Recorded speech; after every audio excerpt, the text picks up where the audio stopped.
Good afternoon from Malaga, and good morning from somewhere central in the US, right, Craig? Austin, Texas. Austin, Texas is the capital, right? It is the capital of Texas, exactly.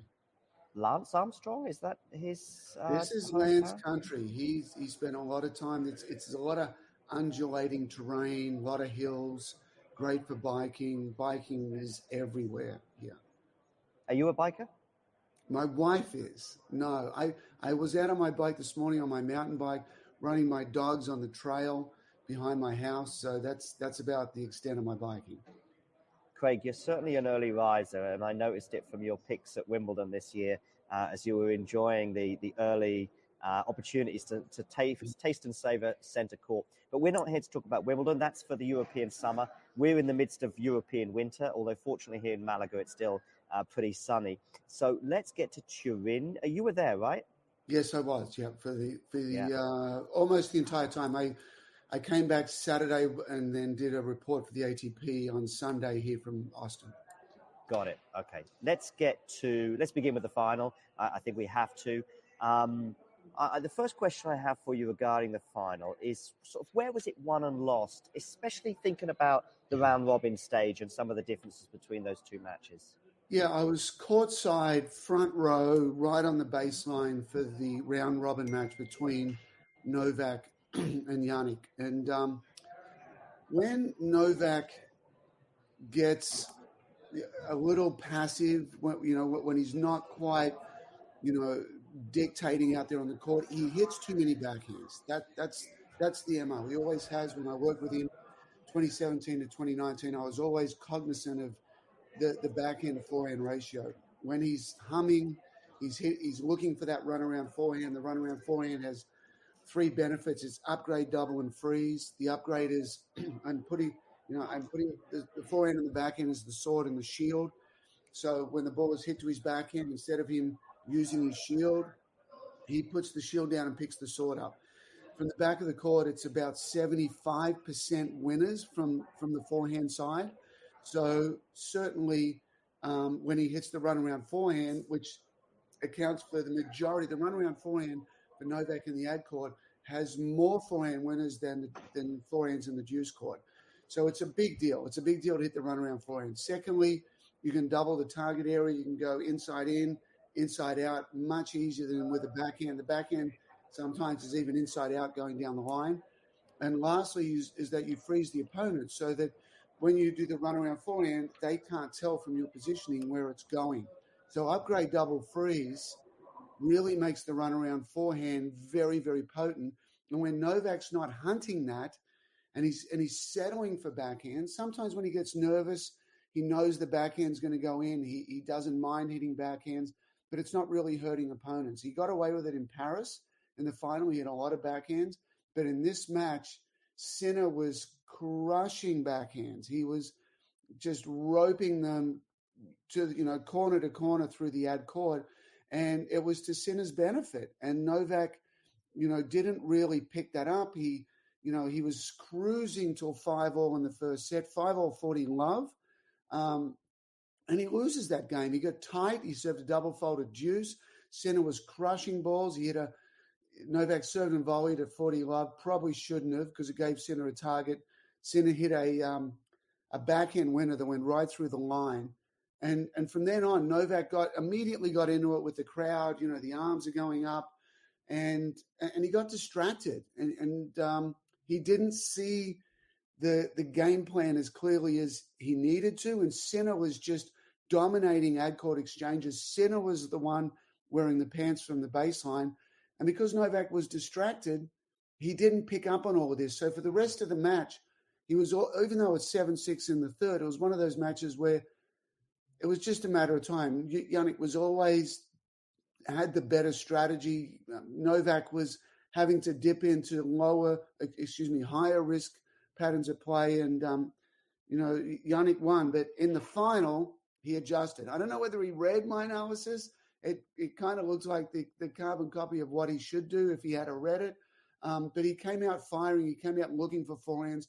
He came out dictating with his forehands. He said he changed strategy. So we're going to assume he did. And why wouldn't you? Why wouldn't you make that adjustment? So he played much better and much more strategically in his favor in the final.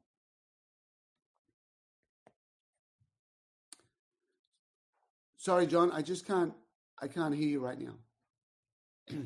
I put myself on mute, Craig, and forgot to take it off. Yeah, well, that happens to the best of us.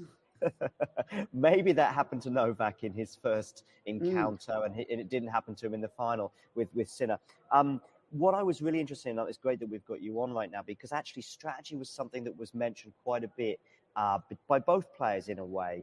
That Jannik said he expected a different Novak in the final and a different strategy. Novak talked about some of the things that happened to him in his press conference, I think, in the first match when he said he was maybe a bit too passive in the big moments and the big points, and that wouldn't happen again. And of course, they did end up playing in the final. So I thought that sort of conversation, I think I remember Jannik saying something like, I know he's got a plan, or I know he's going to be different in the final. And I thought that element was particularly intriguing, but particularly how the final went. If we got the same result, then we could have maybe thrown changes of plans and strategies out the window. But because we got a wildly different result, I thought that was particularly intriguing.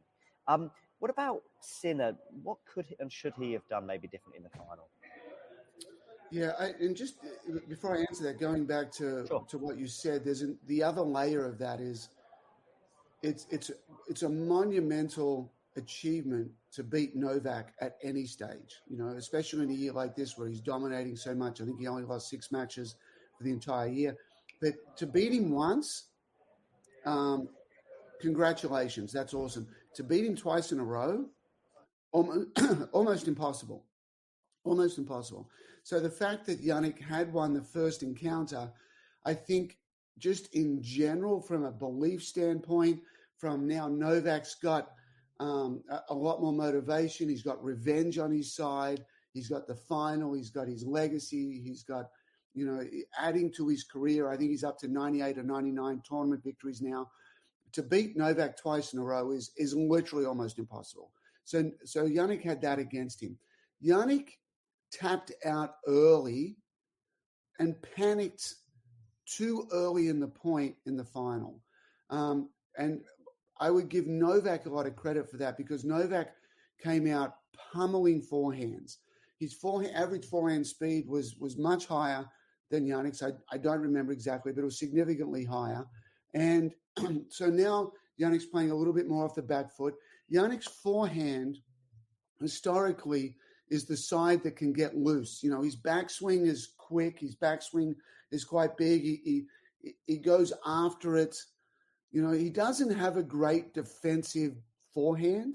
When he gets pushed into that corner, position A, out wide in the juice court, that's historically where he starts spraying forehands. He is improving that area. It did get better, but he wasn't tested in that area in the round robin stage because there was just so many backhand exchanges. But in the final, Novak made sure that he brought extra speed to that corner and extra pressure to that corner. And early on, I wrote about, I think, Novak hit, his first 11 forehands. I think he extracted 4, 5, maybe even 6 errors from Jannik's side of the court. And right from the start, Novak going up 3-1, it just had a completely different feel than the semifinal. And you can just tell on Jannik's face, he wears, even though he's by far the strongest mentally / emotionally of the entire group, out of the 8 players, he doesn't get as upset. He doesn't get as mad. He doesn't get as frustrated. He doesn't slam his knee 8 times in a row like Rublev's doing out there. He keeps the toys in the pram and goes about his business. But you can just tell on his face early on is like, this is a different deal. This is going to be much tougher. And Novak was coming at him, and that's why he couldn't dictate nearly as much as he did in the round robin, because it was much more of a forehand dominated match rather than backhand. Do you think with Jannik in that final that there was any difference as well in terms of expectation, in terms of the pressure that would obviously building throughout the week with every match that he was winning so incredibly. I think his backhand was on fire in the semi-final against Medvedev.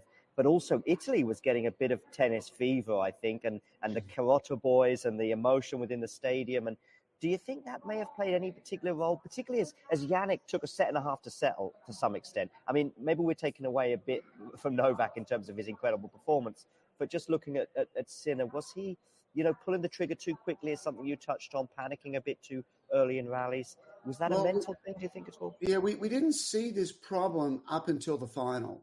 So it was a Davis Cup style crowd in there. The Italians have finally got someone that they can get behind. Certainly there was Berrettini for a while, but not at the ATP finals. He played a set and rolled his ankle, and Matteo's been missing at this event.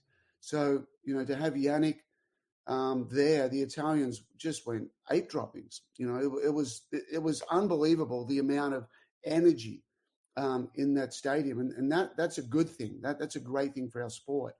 And it didn't bother Novak until he got down, until he was behind.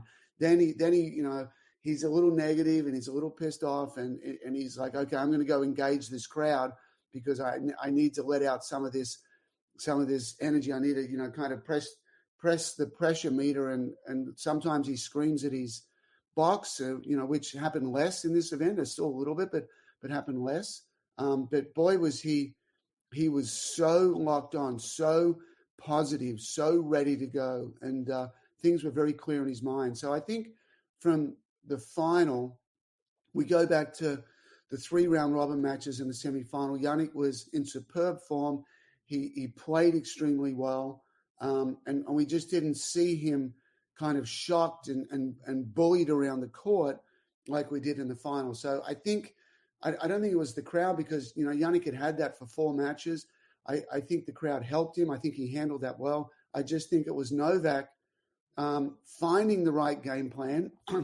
Thank you, Craig, and going and executing it and ripping forehands and taking it to him instead of hoping the opponent was going to give it to him. Fair enough. Let's have a quick look at one or two other players that did take part, at least, albeit that they got taken apart, or on one of these occasions got taken apart by Novak, and that's Carlos. Where does Carlos need to improve in these conditions, in particular, indoors in Turin, to take the next step? Yeah, I watched his first match, and he looked very, I say very average for the number 2 player in the world, for how amazing he is. He set the bar so high, and the problem for Carlos wasn't this event; it was the lead up to this event. It was fractured. There was problems with injury. There was problems with plantar fasciitis. I just had it for a year in my right foot. I couldn't shake it for a year. Yeah, it's a horrible thing because it hurts like crazy. It hurts your movement. He also had a lower back problem. So at least, we know of those 2 things. There's probably 2 or 3 other niggles that he had. So his preparation wasn't good. And I would put down his not making the final. I mean, he's still, even though after that first loss, he still made it out, but he's just not quite there at the moment. The forehand's spraying too much. The forehand's too big. He needs, because he's off a little bit, he needs to defend a little bit more, and stay in the point and get his reps and make the opponent change direction under duress rather than him changing direction. So, I think Carlos did about as good as he possibly could with the lead-in that was just not ideal for him.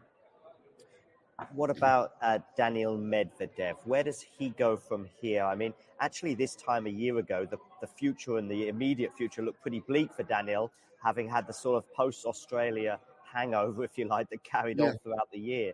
And in fact, we had a resurgence in February of this year. And actually, I guess, outside of the slams, and you could even say with the slams, if you think about Wimbledon and the US Open, but he's actually had a good year in a way. So what about next year? I mean, the problem is that I think you may well agree that Rune should improve. especially physically. Carlos won't be absent for that long, I don't think. Novak's not going anywhere anytime soon. And there's one of Jannik Sinner, is now arguably a Grand Slam contender. Where does that leave Daniil Medvedev in the pie, if you like? Well, you've certainly added Sinner to the mix. Sinner is now elevated to a level that he hasn't before. He is definitely a Grand Slam contender. He had match point on Alcaraz when Alcaraz won the US Open. He could have won it that year. He's been sniffing right around for a while, and now he's finally broken through. That win against Novak, that's going to buoy his confidence for the next 12 months. He's going to live off that for the next 12 months, feed off that.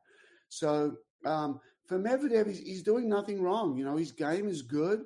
I'd like to see him next year not be as emotional under pressure. I'd like to see him a little bit more like Sinner. Sinner keeps it together better than all those guys. Medvedev can engage in the crowd and in quite a negative way, and he just needs to stick to tennis. Stick to tennis. Stick to hitting the ball. Stick to taking titles. Stick to keeping your head in the game and winning these big matches. So I'd like to see him less emotional, and I think just that will create the clarity under pressure in these big matches to find those 2 or 3 or 4 points that he needs to turn a loss into a victory. So he's in a good place. He's an excellent player.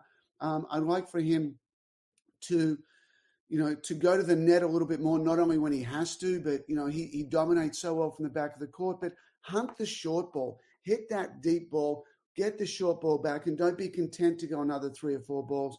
Become a little bit more of an all-court player and pressure at the net where the win percentage is always so much better. And he'll be in a good place. So I think he's going to be, certainly one of the top 4 players next year on tour. Okay, I've got one more for you, Craig, and it's this Boris Becker-Holger Rune partnership. But you could also tell me about, Holger and 2024 and maybe where he could go and where maybe he needs to improve. Yeah, I think Boris is a great addition to his team. You've got Holger, who's a young player, somewhat of an impulsive player, unbelievably good at coming forward. This is who Medvedev should look at and just go and look at Holger Rune playing, because anything a little bit short, Holger's all over the net. So, Boris brings credibility to win big titles. When you've got a coach, this great picture you've got there, when you're looking in your coach's eyes and your coach has been number one, your coach has won multiple Grand Slams, has been an icon of our sport from a young age, I think it's a great mix. And, Boris is coming out of personal troubles, and for him to be, readily accepted by the rest of the tennis community and tennis fraternity straight back on tour. Boris was so engaging at in Turin. I was in the front row. He was about 15 seats down on my right, and he was standing constantly. To start with, I thought, well, his leg's sore. He needs to stand because, his knee's bad. But, he brought so much energy to Holger and so much positive energy, but also strength as well. So I think that is a really good connection. I think Holger will benefit from that for sure. And I think Holger Rune has an excellent year next year, a really good year. He's got such a good all-court game, probably the best all-court game since Federer retired. So his ability to jump on a short ball, his ability to attack, his ability to serve and volley, his ability to come forward with a forehand down the line when standing with 2 feet behind the baseline is probably the gold standard right now. And he just needs, the forehand can get a bit impulsive. He can spray a bit with that. He can get too antsy when things aren't going his way. You can see them, the nerves go up a little bit. He just needs to stay calm. He needs to chill. He needs to breathe. He needs to take his time. There's nothing that there's no problem that he needs to solve. He just needs to not beat himself. And those are the messages that he needs to really take on board for next year. And, he at some stage next year, he could be number 2 in the world, challenging Novak for number 1. Craig, huge thanks for coming on and squeezing us into your busy schedule. And enjoy the rest of the year and catch up with you sometime in 2024. Enjoy Davis Cup. I will. Forza Italia.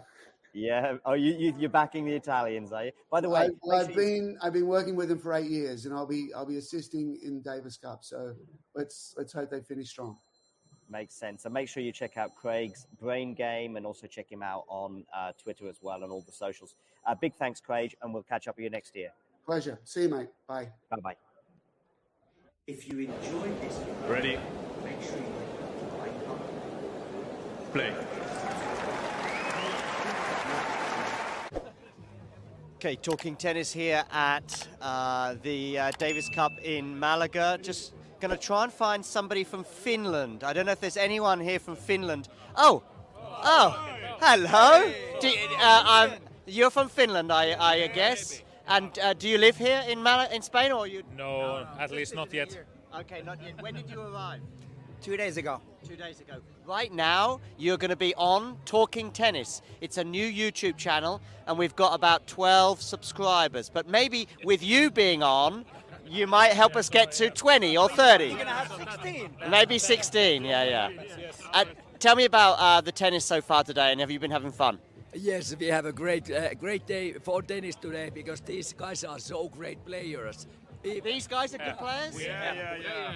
By the way, my name is Virtanen.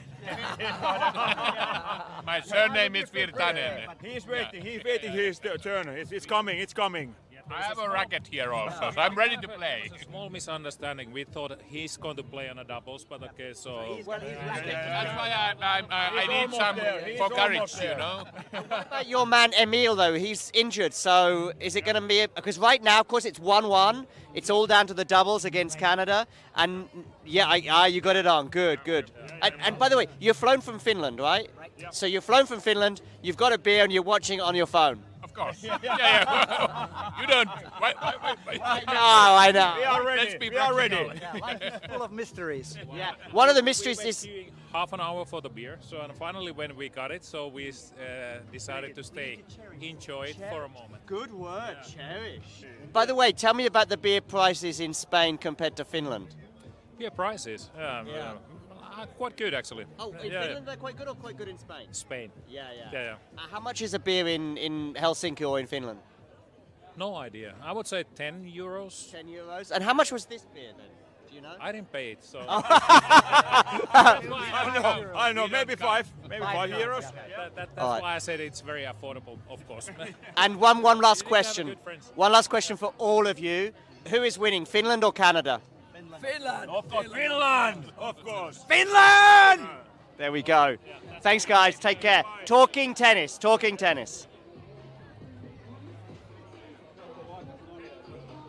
Finland? Español? ¿Habláis inglés? Okay. Why are you here today?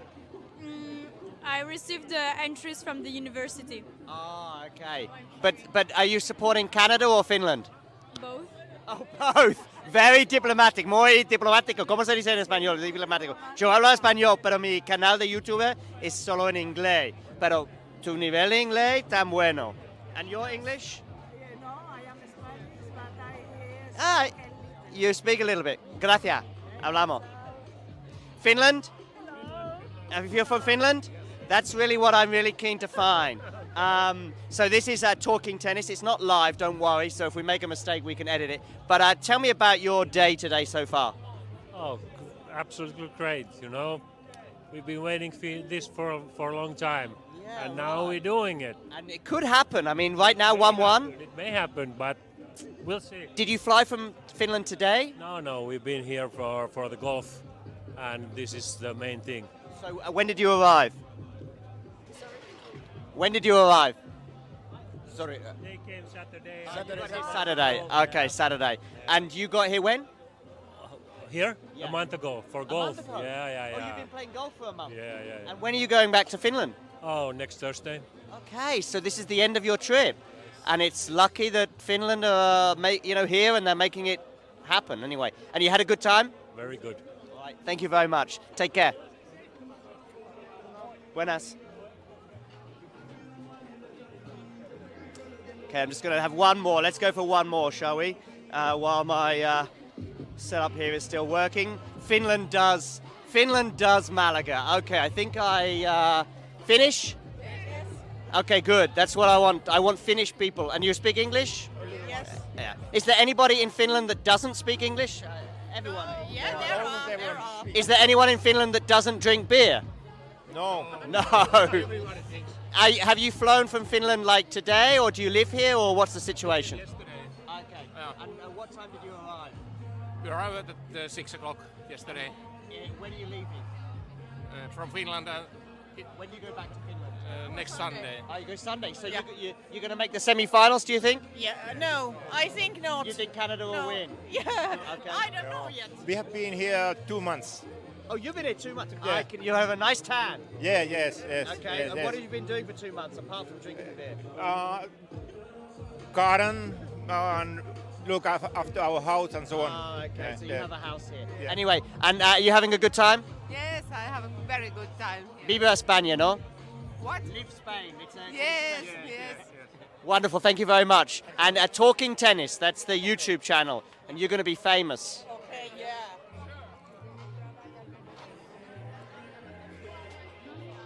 I'm looking for somebody from Finland. Is anyone here from Finland? You're from Finland. So this is Talking Tennis. It's a new and amazing YouTube channel, and you're going to be my last people that I'm going to talk to. Are Finland going to win? Of course. Okay. And when did you arrive? We live here. Oh, you live here. Yeah. Are you living in this famous village, like it's near here? And yeah, but that's the famous village where lots of Finnish people live, right? Yeah. Do you live? Do you? Most southern town in Finland. And exactly, the most southern town. And this is a YouTube channel. Wow, you are playing, no? You're. He's Björn Borg. Yeah, Bjorn Borg. Okay, good. And Ready? Play.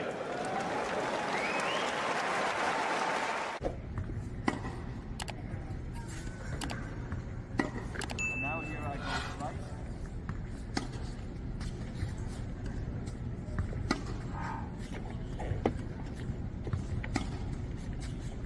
This is normal flat. So see, sometimes we don't actually. Sometimes we don't. And now here I go slight.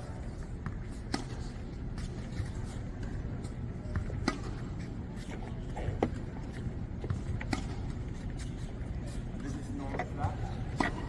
So see, sometimes we don't actually. Sometimes we don't.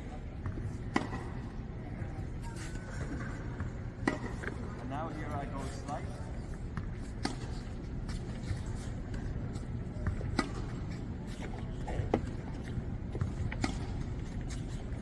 This is normal flat. So see, sometimes we don't actually. Sometimes we don't. If you enjoyed this video, make sure you hit that like button. Don't forget to subscribe and click that notification bell so you don't miss out on all things tennis.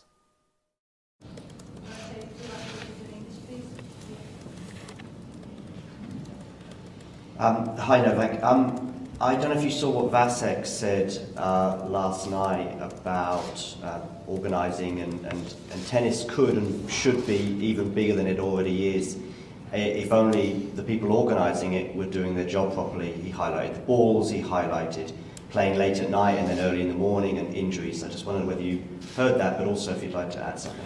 No, I haven't heard that. I actually saw Vasek just before I came here to see you guys, but I haven't seen his statement on that. But there's been a lot of discussions on the effect of the different balls and basically every week on the joints and the wrist and the shoulders and the elbows. And I think someone told me that in terms of injuries this year comparing to other years is drastically has gone up. So yeah, in terms of the balls, I absolutely agree. There should be some discussion on that. I actually spoke about that with Andrea Gaudenzi, the ATP president, and Massimo, who's the CEO, in Paris during the Paris Bercy week. And I shared my opinion and my views, and then obviously they are thinking about various different options and ways of how to regulate that and how to make it better for the players and prevent injuries. In terms of the scheduling, I think there has been a lot of criticism and a lot of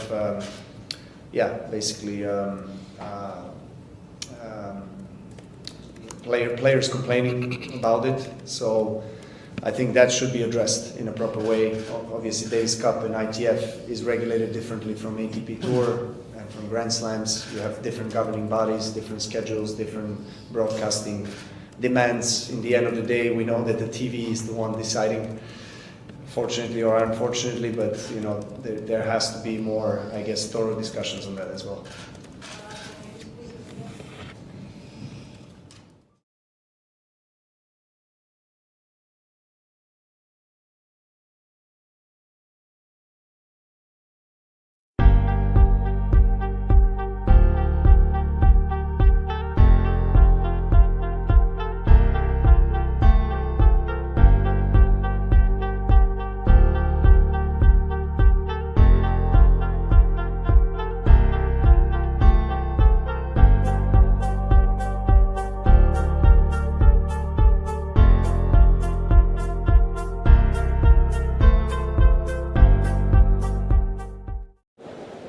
Ready.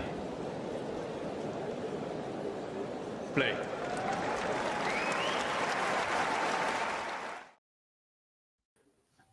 Hey guys, it's kind of fitting that we just had Novak Djokovic on our screens, and now we're going to have Hamad Medjedovic, who someone in the chat yesterday called his love child. I mean, Novak Djokovic, not someone. I think it was Keen, but I'm not sure, so I don't want to, blame that. But yeah, Vansh, how are you doing? Me, I just got back home, and excited to watch this one. John will be delighted to hear that I indeed have enough time to buy a spatula. In fact, even 3 wooden spatulas, since they were extremely cheap. Oh, I'm just sitting here snacking on my breakfast, actually, and just getting ready for this final match of the season, if you like, for the ATP Tour. Yeah, of course, that's another one of these time zone differences for us. I've been up since about 12 hours and you're eating your breakfast, but that's what we're gonna see. Let's once they start playing, which I think they actually just have, let's see how off our streams are going to be, and then I'll figure out which one to use. No disagreement there, Michael. Feast is tossing the ball, and first serve misfires a forehand. So I'm at top 15 now. I'm just putting on the stream actually. So okay, so that would get me like 1 point further than you. So I'm gonna check the other stream now. Oh, I guess it was a very short point then, but still.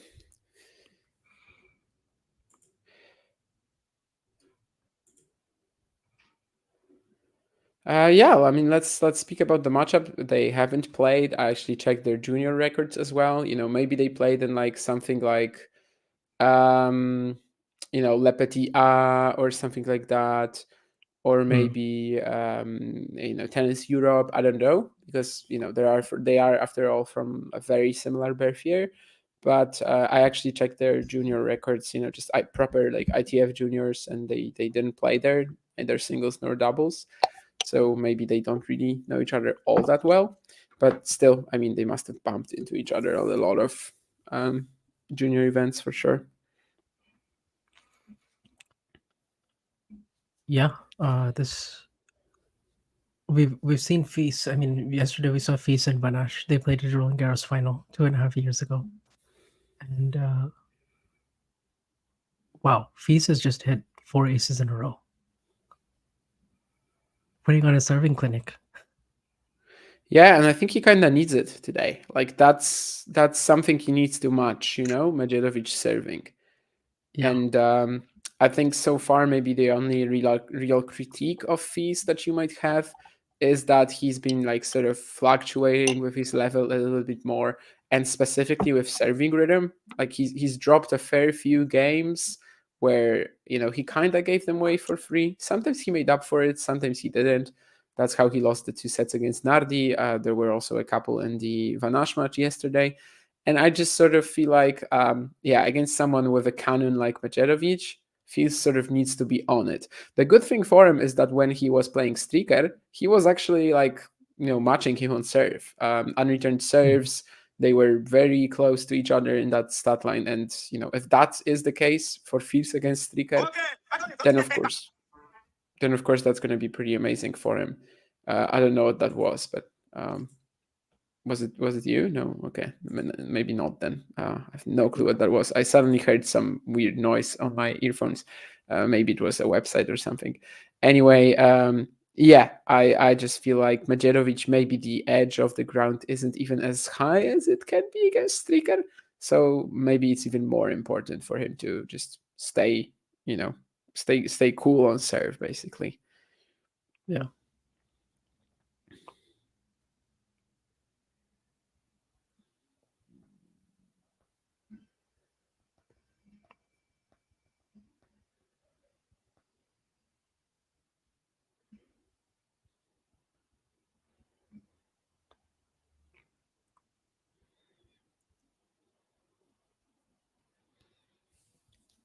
There were a couple of super sloppy errors in this game from Medjedovic, so perhaps that's not as electric of a start as Artur Fils had, but you know, the result might as well end up being the same. So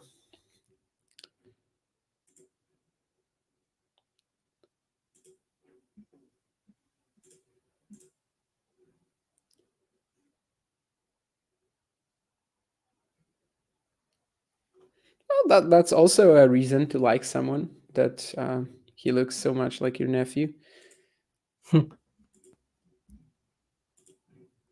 And I think, you know, it could have been worse. You actually managed to land a very likable player, you know, with that nephew thing. Like, if your nephew looked like who's unlikable? If your nephew looked like Thiago Seibov, that would have been tougher. Although, again, game-wise, you know, I can't complain, of course, about the Brazilian.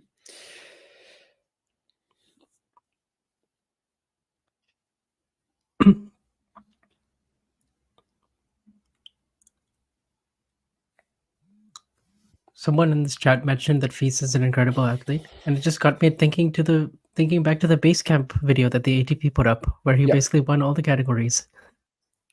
And I mean, I was kind of expecting him to top those categories, but not all 5. I thought he would top, you know, like high jump, for instance. And I knew he was going to do that. I think it's 4, but yeah, still. Okay, yeah. 4 or 5, I can't remember. Yeah, maybe 4. Star drill, 505, vertical jump, and 10-meter sprint. Yeah, I only remember this because I've been talking about this on the channel for like the past 2 days, you know, constantly. Oh, yeah. And actually, I mean, I've been taking a lot of I've been drawing a lot of conclusions from that one. I did this podcast episode with Alex Graskin, for example, a couple of days ago, and I kept mentioning that Basecamp thing because it's really interesting. The results were kind of predictable, but like, if you are talking about, you know, Mikkelsen right now, for example, or if you're talking about Fils, you kind of have to mention it, you know, right? Because they were the, you know, the oddities, sort of. They were the outliers and on the grid. Yeah. It was funny how Mikkelsen kept thinking he did really well, and then he would just Like, I actually mentioned that, I think, on the show with Graskin as well, because I just said that. Well, I only remembered that about the 10-meter sprint, but literally Alex runs it and he says, "Wow, that felt quick," and then he's dead last. Oh man. But yeah, Fils, I just like you. I mean, I expected him to be good in this. I expected him to be, you know, top of the leaderboard, and you know, a few of them. But yeah, just by the time the video was ending, I was like, please tell me that Fils is also gonna win the next one, because that just makes the whole story even bigger, right? Coming out of this video. And for the record, I don't think Medjedovic being there, because of course Medjedovic wasn't there due to his Davis Cup finals participation. I don't think him being there would actually change much, in the sense that, Fizz still would have won all the categories. But I would like to see where Hamad lands. I would assume more or less like Streaker. I think generally they have similar body types. I wouldn't think he's lower than Medjedovic. He might be faster. Streaker might be faster than Medjedovic in just in terms of like the first 2-3 steps. But maybe like the vertical jump and etc. I think he could have been very close to Streaker's results, which actually weren't that bad, honestly. I think Dom was a bit of a positive surprise there, whereas Vanash would be the negative one probably. Yeah. Strickler is also one of those players who's so dangerous even when he's injured. Like the guy just, the guy will just take 2 steps and just belt a forehand, or he'll just quickly shorten the points and do a lot of damage on his surface. Like his ball striking yesterday was really good, and same with his serving, and it just kind of kept him in the match to where it was like 5-all in the first set. A couple of crazy points as well in the tiebreak he could have won, and who knows, maybe he continues then, in the second set. And I think I also brought this up on the stream yesterday, because we had streaming for both. The first match I did with Mario, then the second one I was alone. But yeah, of course it wasn't too long. But I remember also saying that like Stricker can very often get away with not being fully fit, just because he's gonna just blast it even more, and then who cares? I mean, he has the weapons to still win points in such a state. And I think this week I've also been bringing up the fact that Stricker sometimes is maybe even more dangerous when he's pushed out of position, like especially when he's stretched wide to the forehand. He just goes down the line and like slams it, and that's actually like probably his best shot, one of his trademarks. And he lands it all the time because he's so talented. But theoretically, it's a position where he should be on the back foot, and he kind of, because of his athletic, let's say, deficiencies, he actually sort of tries to cheat that with this shot. But it's so good that he manages to do it. Yeah. I've noticed that too. Every time he's stretched wide, and he's like, he just goes down the line and just slams it really hard. Yeah, it's probably the shot that I think of when I think of Stricker, really. Like maybe other than the serve, of course. Yeah. Yesterday, I was in the Santa Monica studios actually for Tennis Channel. I was just shadowing one of the producers, and the conversation in the control room was fascinating. Man, they were all talking about Fizz, and they kept bringing up Felix as a comparison, because they just didn't, they wanted to see more out of Fizz's backhand. So every time Fizz was missing backhands, they'd be like, "No, don't do it. Don't be like Felix." It was so funny. I was like, I mean, Felix was just catching strays left and right yesterday in that control room. And I guess you sort of agreed with that too, right? I mean, you brought up this comparison yourself. Yeah, like I see some similarities in their backhand, but the thing is, at least Fizz, I feel like he drives through it a little bit better sometimes, and when he's confident, he can hit it very well. It definitely holds up. But which match was that this week? I think maybe against Stricker, where he was hitting it really well, cross court, just right, the lefty, right? Yeah, I mean that day he really needed that backhand, and he was hitting it really well that day, right?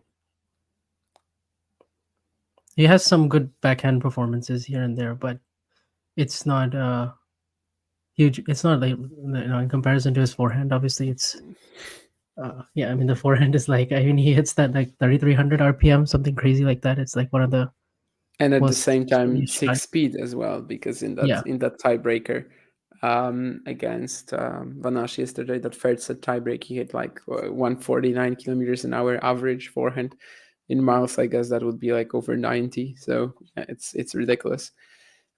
Someone on Twitter like even questioned when I posted that. Someone even questioned the stat. He said like, well, that has to be an error, right?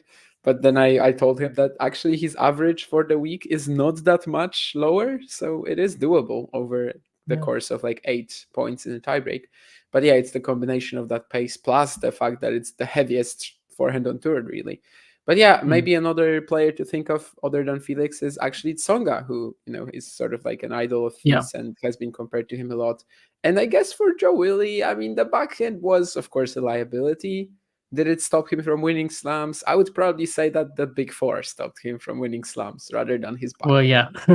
Yeah, of course. I don't think it would have been that much of an issue. Like if you just throw out Federer, Nadal, Djokovic, and Murray, Tsonga does win some slams. I don't know if as many as I think someone like Berdych or Ferrer would have gotten, but still a couple of them at least. And it was a liability. It wasn't the worst. Tsonga was able to also cover it up with a very good slice.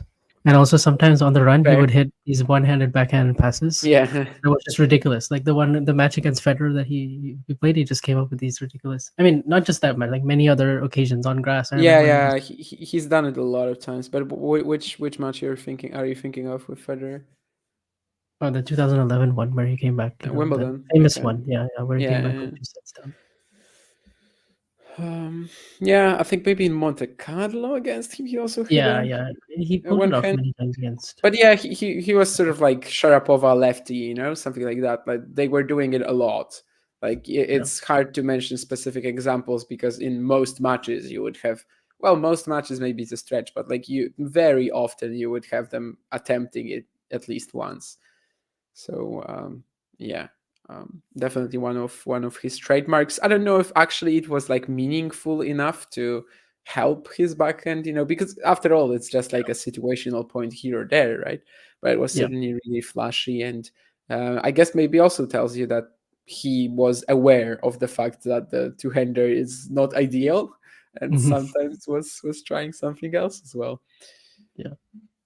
Yeah, so far the holds for Medjedovic have been a lot tougher, but it's not going to matter until we actually see it reflected by the scoreline, and he needs just one more to get to the tiebreak. Yeah. Oh yeah, Gene is mentioning that amazing Tsonga run in 2014. I think that was Djokovic as well, right? Yep, Djokovic, Federer, Murray. And I'm pretty sure that was Toronto, actually, not Montreal. Not that it matters, it was Canada, but I believe it was Toronto. Yeah, because 2013 was Montreal. But yeah, he did win 2014 Toronto. Was that the only? No, he also won some other. He also won Paris in 2008, I think. Yeah, 2008. Yeah, 8 Paris. or 7. Yeah. 7 was Nalbandian, 7 right? was Nalbandian. So 2008. But I think Nalbandian made the final, so he beat him. So he actually possibly. I'm not sure who he beat, honestly, but possibly. So yeah, 2 ATP thousands. Not amazing given that the first one. I think he beat Djokovic to win that one too. So he beat Djokovic in both of his Masters. I thought it was Djokovic in like the final or something, or the semis, but I don't remember Nalbandian. Of course, I'm not saying it didn't happen. I just don't remember anything from that run. Yeah, this was like sort of before I started following. Yeah, definitely. As well. But yeah, maybe it doesn't actually boat. Well, boat is not the right word given he's already retired. But I guess it's not exactly good that his best. Well, 2 of his best 3 runs were in 2008. But it was Nalbandian. I just confirmed it. 2014 Toronto, probably the strongest week of his career, maybe even as a whole. Was absolutely sick. And Djokovic was very early, in that party. Yeah, third round. But he beat Djokovic, Roddick, and then in the semis he beat James Blake. Okay, yeah, Blake. Oh yeah, because Federer withdrew in that quarterfinal because of a bad back. Yeah, 14 Toronto, which Gene mentioned, definitely one of the strongest runs from like a non-Big Four player that we had. It had Federer, Murray, Djokovic, and then, the other players are somewhat irrelevant, but it's still Dimitrov, it's still Shardy, it's still Roger Vasselin. So, all, let's say, top 40 players,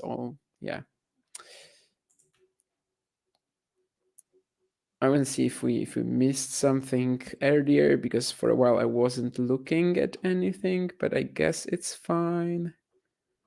Yeah, I think we actually didn't miss anything. How lucky is Brisbane to be getting Nadal and Osaka? And for sure, yeah. Craig Tiley will be so happy. He'll be correct. Yeah, I instantly thought of Craig Tiley actually when I saw that Nadal was gonna play Brisbane. I was just like, okay, so that lucky MFer just managed to get it right. But but it was not certain at all that he was. It was not, no, gonna and get he it, tweeted that like in October, so it was. Yeah.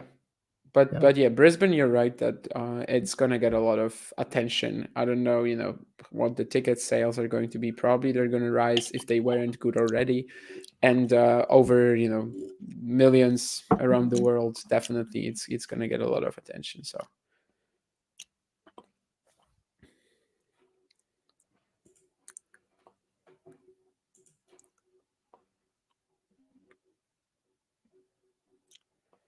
Yeah, is this court speed ideal for? In terms of court speed, is this court ideal for Feast? That's a good question. I actually also talked about this on some other day. I can't remember where, but I think generally speaking, out of all the NextGen Finals contestants that we have this year, it's maybe only Striker who's like a little hurt by it, but all the other guys actually are fine with it being slower. And Medjedovic specifically, I think yesterday on the stream, I was just talking about the fact that for me, like he's actually best when it's like fast and slow at the same time, which is sort of what we have here. It was the same when he won Mauthausen in May, and a bit of altitude and then a clay court. The Szekesfehérvár indoor, but a clay court, and here you have an indoor but a pretty slow hard court. So kind of like the really hyper aggressive players like Karatsev or Zhang. Yeah, Zhang Karatsev. Yeah, that's. I don't think I brought up Karatsev yesterday, but I did bring up Zhang. So I think that's the sort of conditions that Medjedovic actually likes, because he can still hit through everything, right? But at the same time, he likes time on the ball. So I think it's really good for both guys. Fees, obviously, for the fact that he has that extreme grip and you cannot really rush his forehand that effectively here. So Fees probably is one of the guys who Milan, would have been a lot patchier. Shelbach, of course, was the big one as well, who really benefited from this. But I don't think it's a problem for either Fees or Medjedovic. Who had a better career, Hewitt or Stan, in your opinion? That's actually not that easy, I guess. Yeah, I mean, their peaks lasted for what, 3 or 4 years? But for Hewitt, it was much early on in his career. Yeah, and I think Stan's was just maybe a little longer in terms of him still being relevant in like 2017, But and of course making a French Open final. I tend to gravitate more towards Stan, but like Hewitt being the year number one for like 2 years or something like that it's actually huge, and the fact that Stan never even got to number 2, it is a big deal. It is a big deal. I wish Leighton Hewitt's career was like more, because Wawrinka, anytime he played like before, let's say 2014 or after 2017, you still feel like he has that ridiculous peak level and he just sort of touches it from time to time. Whereas Hewitt, after like 2006, he was kind of done. Like there was no peak Leighton Hewitt anymore. Maybe it's injuries, I think he had a lot of them early in his career. Well, sort of early, because of course early he was dominant, but like then about 25 years old or something. But yeah, that's the reason why I don't really like Hewitt's career that much, just because the stint at the top was really, really short. Right. As majestic as it was,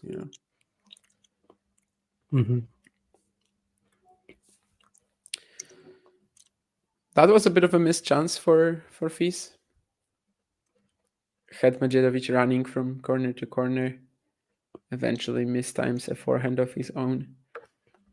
And as we know, this might be a match where breaks and mini breaks are quite rare. Yesterday for Striker and Medjedovic, we had the first mini break of the tiebreak at 5-all, I think. So yeah.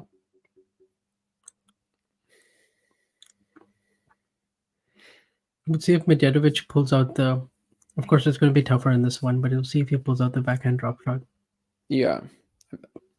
He has been like implementing that in his game the whole year, really, but it's not as good as yesterday usually. But of course, that was also because he spotted what was happening over the other, on the other side. Like on the set point yesterday, he comes up with that, and then he sets up the backhand And 2 pass. points early in the tiebreak as well, right? Right, I think right. there was the first drop shot that Striker kind of doesn't run to, but I thought it was actually normal because he was kind of far away from it.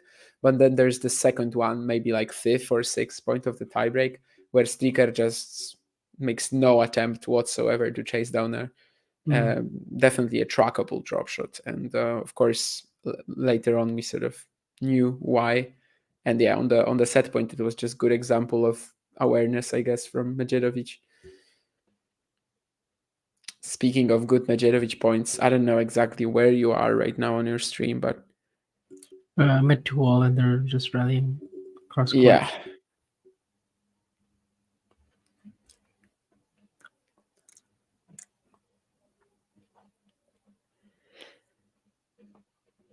Medjedovic looks like he has the upper hand here. Oh wow, yeah, but a very attacking sort of point with dictating with the forehand, and then made Feast run all over the place.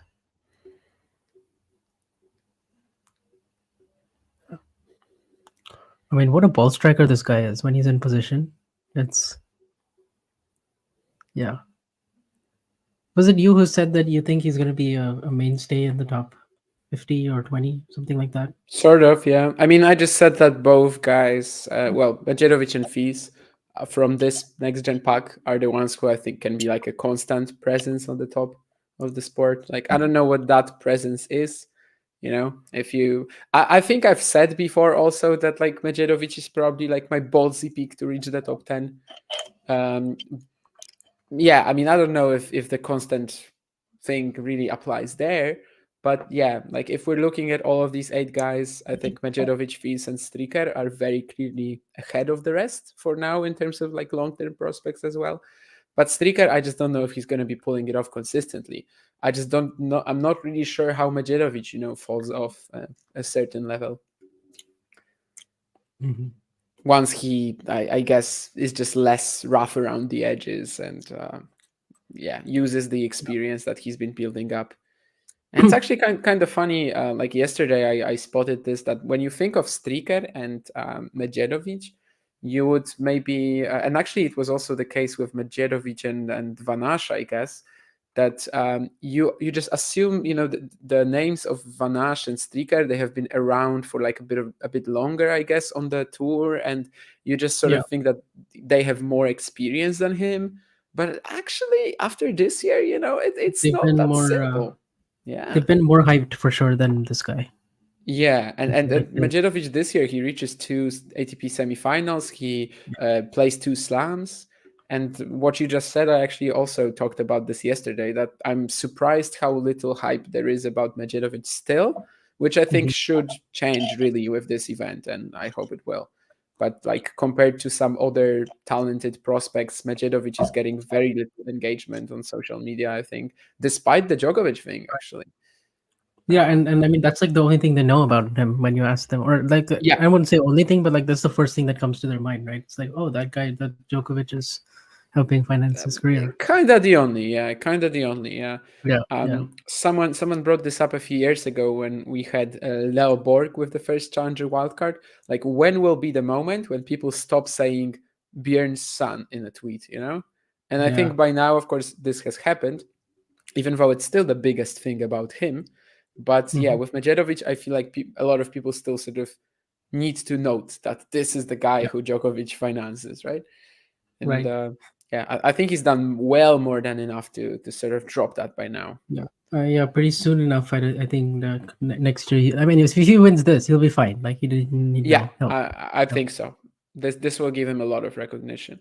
And he had a bit of an opportunity, and a couple of points ago was dominating the point against Fils for a moment, but then Arthur slides back into it. But still, it's 2 points on his serve now.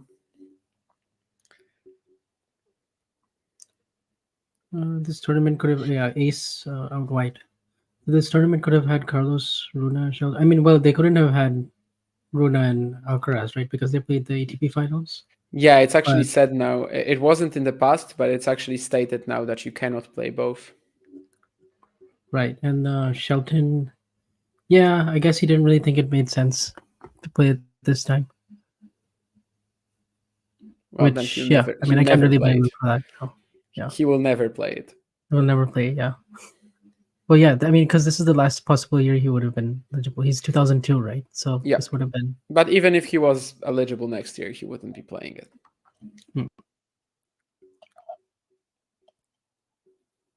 And that's fine. Like, this event is a bit of a way to get more spotlight, I guess. And also, if you're like ranked top 20, I kind of see how, it might not make all that much sense. Yeah, but here we might have the mental issues that Medjedovic might have closing out sets, matches. Yeah. Basically the perfect tiebreak until 6-4. But it's not so perfect anymore, and there's visible frustration as well. Yeah, second serve. He misses the backhand. He definitely should have made.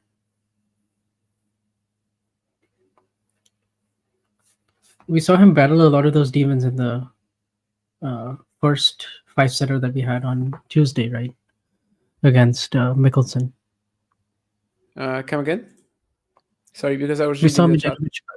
We saw Medjedovic battle those demons of closing out tight matches. Yeah, it was, I think, a really important match for him. Yeah, given the last few matches. Actually, I think of his last 5 losses before the NextGen finals, he lost 4 of these matches in deciding set tiebreaks. Which is so that's actually crazy. A narrative that's true for both of these guys, because they both, didn't play their best in the first match, and they were both pushed to 5. Obviously, very different type of matches.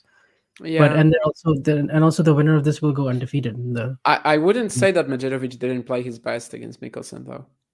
I think he was on it instantly. Like, he literally just let Alex back into the match a little bit. Of course, we did that match together, so you know it as well. But yeah, I don't think he didn't play his best. I think he was like literally, wow, yeah. I think he was like literally spotless in the group stage, other than having to overcome some of these mental. Yeah, that's true. That's probably underestimating Mickelson, because Mickelson played like this amazing game to break back in the second set. Someone said a couple of days ago in the chat that this was the best match of the event, and maybe I agree. Like it I think so. It was really good. Like that was.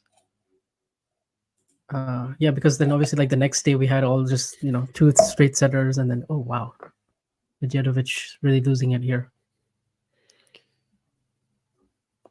All right, so what do we have here? Who has a better future, Shelton or Fees? Oh, actually, the set hasn't ended for you yet, right? Sorry. I know. It ended now. Yeah, I saw the point. I mean, that was Hamad Medjedovic. I mean, he went 6-4 up, playing a perfect tiebreak, and then throws away the next 4 points. What can you do? I mean, that's part of why he wasn't in great form before this. Yeah, that's like literally it, because he wasn't even playing poorly. That was really the extent of it. I mean, to lose, he only won 1 match in his last 6. And he lost 4 of these 5. Or 4 of these 5 losses came via deciding set tiebreaks. That is pretty crazy.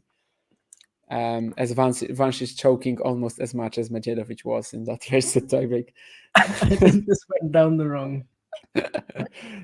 Yeah. Who has a better future, Shelton or Fees? Very hard to say, I think. Michael pointed out that Shelton, has some consistency issues. I think we might see a much more consistent version of Shelton next year. I don't know if he'll quite have a peak like this year, when he reached the US Open semis, when he won Tokyo. But I don't think he's going to have the same sort of pattern, of 1 good run and then 7 months. I think a lot of that was getting his first experience, well, both on the main tour, but then also on clay and grass. Yeah. Ghosty loving the racket smash, and I mean it's always, if you're gonna go for it, you gotta break it in one piece, and he definitely dismantled that. So Keen already worried about Kovacevic. I would be too. Basically, there is a chance that we have the last 4 challenger finals of the year, of course, tomorrow, and it's like ridiculously good matchups. Michael Moe against Zizou Bergs, Pedro Martinez against Kilian Feldbausch, Benoit Paire against Nuno Borges. and then it's Krier Junior Vacheron in Temuco, which would be the last one, I guess, as well. It would be a bit hilarious, but I still want Kova to make it. We'll see. He's just lost the first set tiebreak. That's why Keen is saying that. Is Stricker going to be the highest ranked tennis player? That really does not look like a tennis player. I mean, Stan is higher, right? So I guess it's got to be Stan. I don't know how scientific this is, but like, does Stan look like a tennis player? Does Stricker look like a tennis player? Otherwise, I've seen people compare those two. Yeah, I think it has to be Stan. But otherwise, I'm not really sure if there's any other tennis player ranked between him and Wawrinka, who also doesn't look like a tennis athlete, let's say. Yeah, I just scrolled through the rankings and I don't really think there is anyone else there. By the way, what is going on with Kovacevic? Why has he not been winning anything? Yeah, that's a good question. I haven't been really watching his matches at all, so I don't really know. But I've just been looking at the results. Yeah, let me sort of let me think about that. Oh no, actually, look, I did see like some really good highlights of his match against Juan Fonseca. Joao Fonseca, yeah. Yeah, I mean, that was, of course, 1,000 meters altitude, right? And like he couldn't control his backhand at all. He was, Fonseca was blasting at that side, and he couldn't slice it. He couldn't return off that wing. Nothing was working out for him. But actually, Kovacevic, he just had a terrible summer of playing on grass and clay, which he didn't enjoy whatsoever. But then I think he was actually in the process of firing up again. Of course, there was Shenzhen, which he won. And then he had the second Shenzhen run where getting flu didn't allow him to play the semis, where he was a massive favorite against Coleman Wong. And if he won the title, he would have broken top 100. And I think then in the States, he was actually pretty okay. He sort of suffered an early loss to Brandon Holt, which shouldn't really happen. But in the second event in Champaign, of course, Champaign, that's basically at home for him, right? University of Illinois. He was okay. And yeah, I thought that this Brasilia Temuco swing can be ridiculously good for him. But I think the backhand, that at the beginning of the season was so important for his progress because, for example, that's how he beats Yibing Wu in wherever it was, Dallas or Cleveland or whatever the challenger was. That's how he beats Yibing Wu. He actually slows it down. He slices a lot. He sort of allows Yibing Wu to beat himself. And the same was actually against Borges in the Shenzhen final. So this stroke has improved a lot, but on these quicker Chile, Brazil hard courts, Temuco is just 400-meter altitude, not 1,000 like Brasilia. It has not been holding up too well. Anyway, like the draw in Temuco, obviously it's really good. He was very close to going out of the tournament against Federico Agustin Gomez in the opening round. Gomez actually had a total put away passing shot to make, and that would have given him a match point. But yeah, today, Rodriguez Taverna and Vacheron to get to the final, that's really nice. And it can't get him to the top 100 now, but maybe it could do it in, January. But the problem for Kova, I guess, is that he's going to be defending 2 challenger titles very early in 2024. So, I think I would still pick him to break the top 100 in 2024, but it would be with little confidence, really. It's been a disappointing last 6-7 months, really, and that's how far you have to take it. Other than that Shenzhen thing, where I do feel like he was really unlucky, to get that flu just before the semis and 2 matches away. Also in the spring, and that actually goes back to Van Asch, I think. He was in this situation where I think if Shevchenko beats Van Asch, then Kovacevic breaks the top 100. And if Van Asch wins, then he doesn't. So that's why he ended up at 101. Of course, breaking that 100, it's just a bit of a sort of thing for players to get confidence from, I guess, because at the time there was no slam to look at. And if Kova just had a rough summer like he did, grass clay, then he still would have fallen out of it. But yeah, it's a bit of a season of weird opportunities that weren't sometimes weren't taken by him, and sometimes the fate decided that. And right now he just looks really lost in that South American swing. I know he's in the semis, and I know he might as well make the final, but it's not exactly his favorite conditions. Let's say that. Yeah. Fonseca had a very good match against him. Fine. These are really fast courts, right? In Chile. Yeah. Yeah, I mean, you get a bit of altitude. It's not Brasilia. Brasilia was wild. Like Brasilia, you couldn't control the ball whatsoever. But Temuco is not quite like that.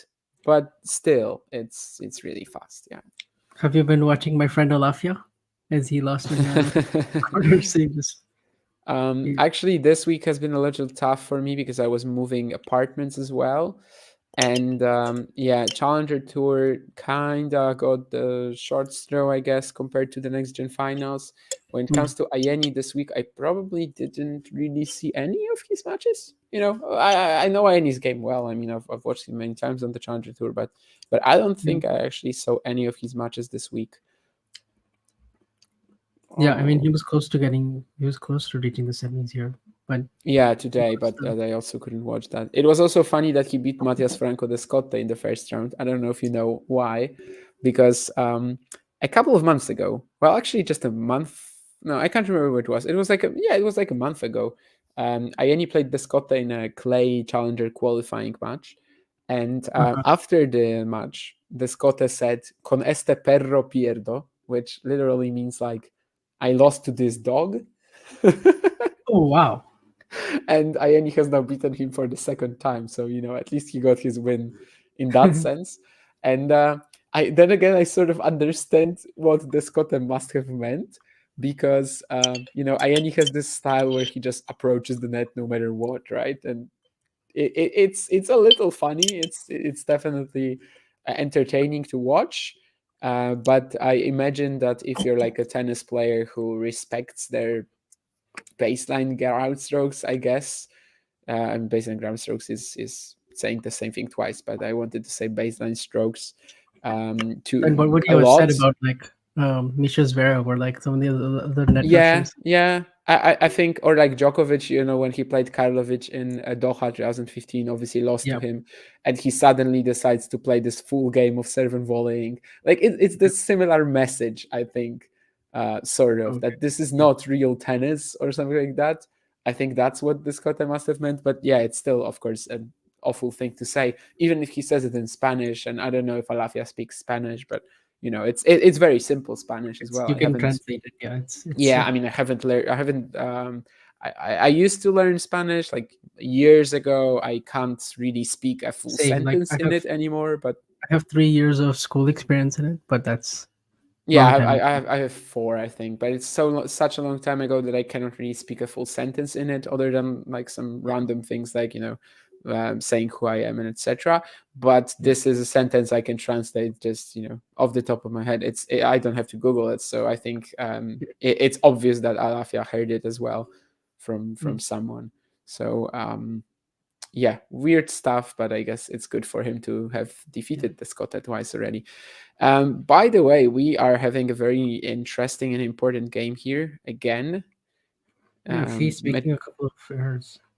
Yup, and Medjedovic might have a shot. Obviously, he literally blew that first set when he was 6-4 up in the tiebreak. So he will be looking for some sort of a boost now.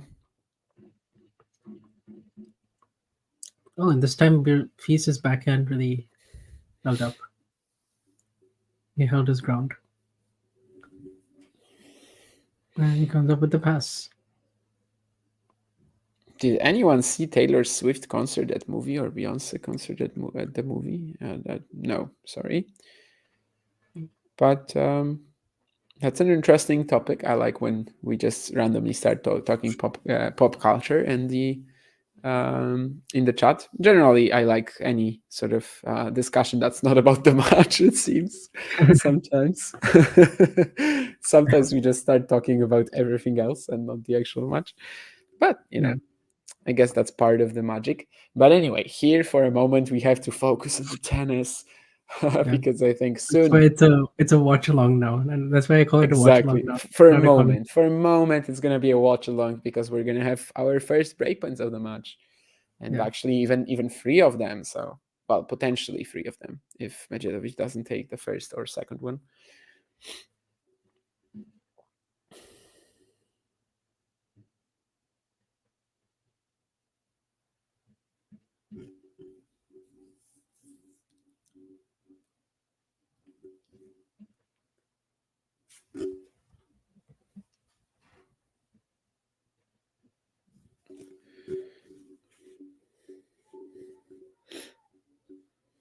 Tell me when you've seen the point.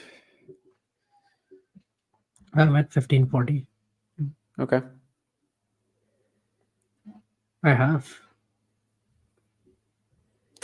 Yeah, and let me tell you something. If Hamad Medjedovic doesn't win this set now, the match is done. I mean, you can stick a fork in it. It's done. Yeah, he needs to consolidate here and hold on, because now he's actually gotten this chance again. After blowing the first set, really, he just blew it the last 4 points. Yeah. Literally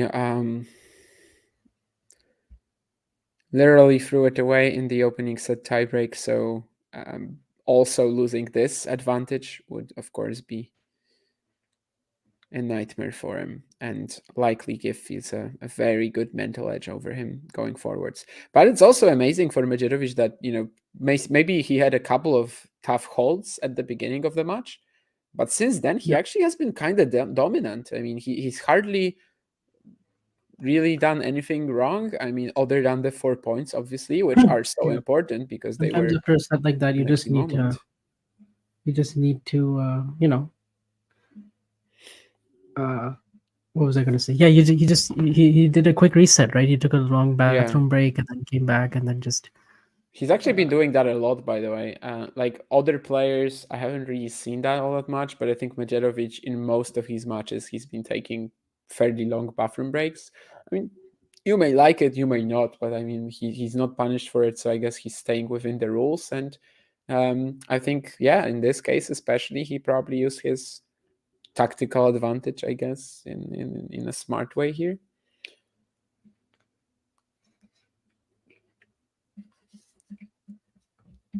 He definitely has reset the rhythm of the match, the momentum so far, and soon enough he's gonna be freed of up, and basically has only lost like 2 points in this set, I think, or something like that.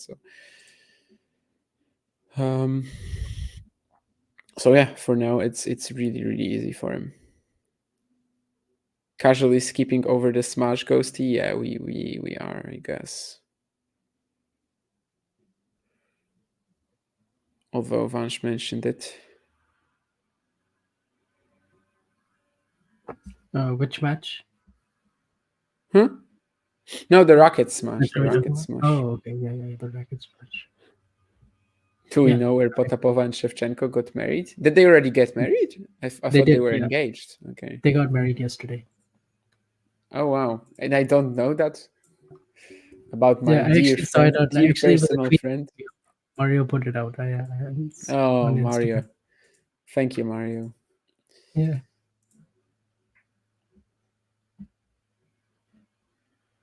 Yeah, that was fast, right? I mean, like 6 months later and they're married, right?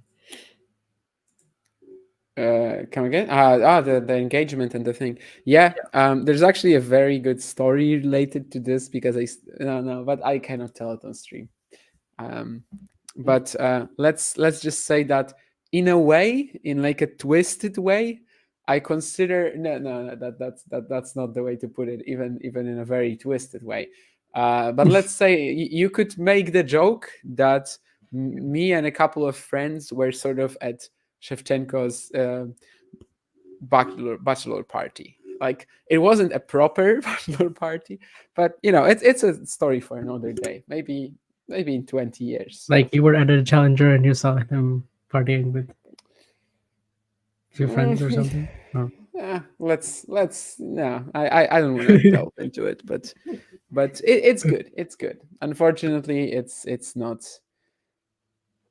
public oriented, which maybe I should have even maybe I shouldn't have even mentioned that, but I really like that fact. But well, yeah, I wasn't expecting that engagement and the marriage to happen so early too, but that's fun. It's a pairing that I think not many expected at first, because well, Potapova has had her issues with, like, you know, the Spartak Moscow shirt, right? And like it was questioned what sort of relationship she has with Russia in the first place, and like with the Russian invasion. Whereas I've seen a lot of things that would make people suggest that she's a Putin supporter. But at the same time, Shevchenko is like the least Russian tennis player. So yeah, but yeah, maybe it's just not that important, right? Yeah. Yeah. Dean is asking if he can be top 30 next year. Probably, right? Like, Shevchenko? I mean, where is he right now? Yeah, I think he could 50. touch the top 30. Yeah, he could touch the top 30, right, next year. Few good results. I think so. I think he really changed our perception of his chances to do that with the last couple of months, right? Yeah. Before then, he didn't really have any main tour results. His win-loss record was like 5-12. But he has this weird sort of way of making every match close. Like, regardless of who he's playing, you know, he might be playing Marcello Serafini in the first round at whatever the Italian challenger was, I think Genoa, and he saves the match point there. And then he goes to play Taylor Fritz or like Karin Kachanov, right? And it's super close and he actually beats them. But in a way, I think it also makes sense. Like, these one-dimensional baseliners really play into his hands. Like, he just has so much intensity of the ground. He has such sound ground strokes. I think someone like that is just really good for him. So and his forehand take back and sort of his technique is compared to Medvedev a little bit, right? Yeah, maybe teamish as well. And of course, that's a Bresnik thing, I guess. I mean, for a while, I definitely noticed that some of the issues that Shevchenko, well, the team had early on in his career when he was with Bresnik, especially with sort of passing and making his strokes more compact, Shevchenko also has them. So of course they are different players, but there is a correlation. Yeah, there is a correlation between Shevchenko and team in that way, and the way they were. Well, the Shevchenko is, I guess, you know, still a Bresnik protege, and he's basically like a second father. I've seen some people compare him to Medvedev. Is there some accuracy in that? I've seen that as well. I think they were mostly sort of saying that about the play style and how he sort of lures people, I guess, into maybe overplaying sometimes. Oh yeah, because he's just he is able to like just stay very consistent from the baseline. Yeah, and a friend of mine once called his style power grinding, which kind of makes sense. Right. There's so much intensity, so much power in every shot, but at the same time, it is a grinding play style. So it's not quite like Medvedev, but you know, I see it. I mean, I understand what they mean. Yeah, Jean also was asking, who is that Swiss player who is in the Spanish Challenger final? Kilian Feldbausch was the junior number 5 at the beginning of the year. Had a really good indoor hard run in one of the Swiss Challengers last year. I think he beat Hüssler there, 7-5, 6-love, if memory serves right. And yeah, I always thought that he was going to have quite a lot of potential just because he plays, just has a good serve, great forehand, takes it early, very aggressive. But the fact that he made his first challenger final on clay is actually kind of surprising. I couldn't see the match today against Rincon, so I don't know how he beat him so easily. I did watch him against who was it in the quarters? Lopez Morillo. That wasn't a tough one, but also against Krutik in the second round. So of course it's a bit of a product of the fact that this event is, you know, weaker as most of the challengers are, I guess, at the end of the year. Although, you know, we still have matches like Bergsmo and Per Borges to look forward to tomorrow, so it's not actually that much weaker. And yeah, let's see how he handles Pedro Martinez. But I think Feldbausch was clearly one of the more talented juniors of the sort of current pack, maybe even the previous pack, because, well, this year he's like barely playing juniors anymore. So yeah, not too surprised that it's happening. He's 18, but I'm surprised that it is on clay. That for sure. He is born. He's like what, 6 days younger than Menchik. Feldbausch, I'm not sure, Yeah. but that could be true. Yeah, I think Menchik is about September as well. Yeah. So 2005, definitely one of the more talented players from that generation. He actually is on an 11-match win streak right now as well. He Yeah, because he won an won, ITF. in Boca Raton. Florida, in Boca Raton, yeah, 15K, and he actually dominated it as well. You can kind of have different opinions on whether it was a tough field or not. I mean, he did have Dimitri Popko there in the quarters, and I think that's pretty tough. And also Federico Agustin Gomez, the guy who almost beat Kovacevic this week. Garrett Jones, probably not the toughest in the final, but still 11 wins in a row is impressive anyway, and he's setting himself up really well for 2024. This year he kind of just had like a fair few pro appearances, and a few of them were good, but for the most part he was like losing to quality players. Fonini, Zug, or I remember that one against Piros as well in Braga. He was really close to winning that one. So he did it on US clay ?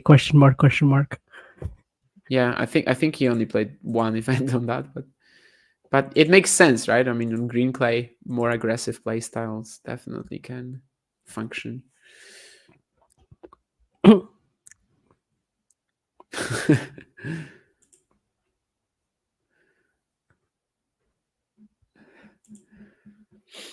Yeah, that's funny. That's funny, Ghosty. I know that a certain Turkish team of Galatasaray was actually mean to John a couple of days ago.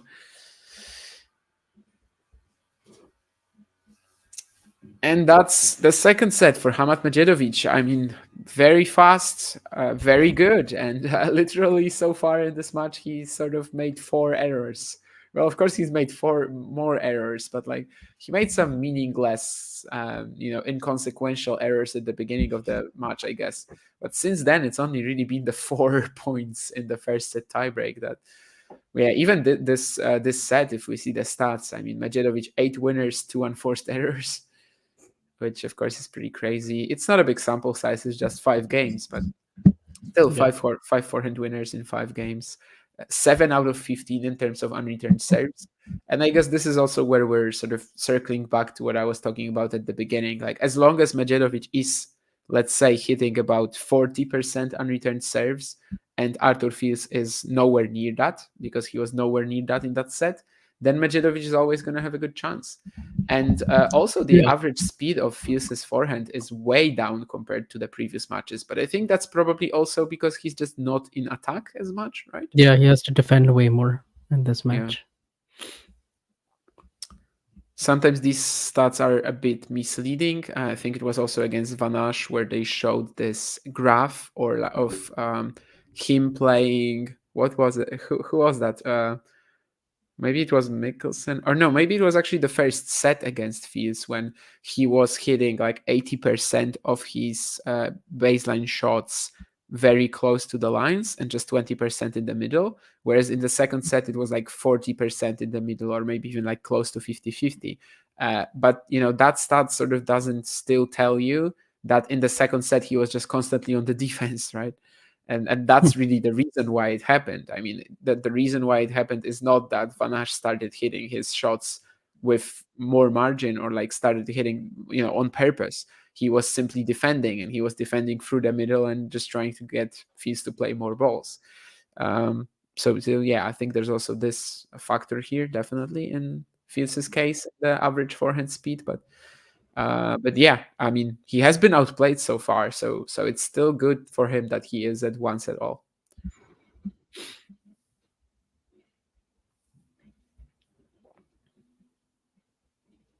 If Medjedovic wins this match in 4, we will sort of be able to say what I said after the group stage on Twitter, where like Medjedovic was so good that he was sort of playing against his demons, not the opponents, right? Of course, Fils is actually a guy who could respond to that level from Hamad, and who knows, maybe we're going to see some drastic change in the dynamics of the match soon. But If that continued like in the sort of fashion that the second set was played out, then we could say that it's the group stage story all over again, where Medjedovic loses sets because he himself shoots himself in the foot. Yeah.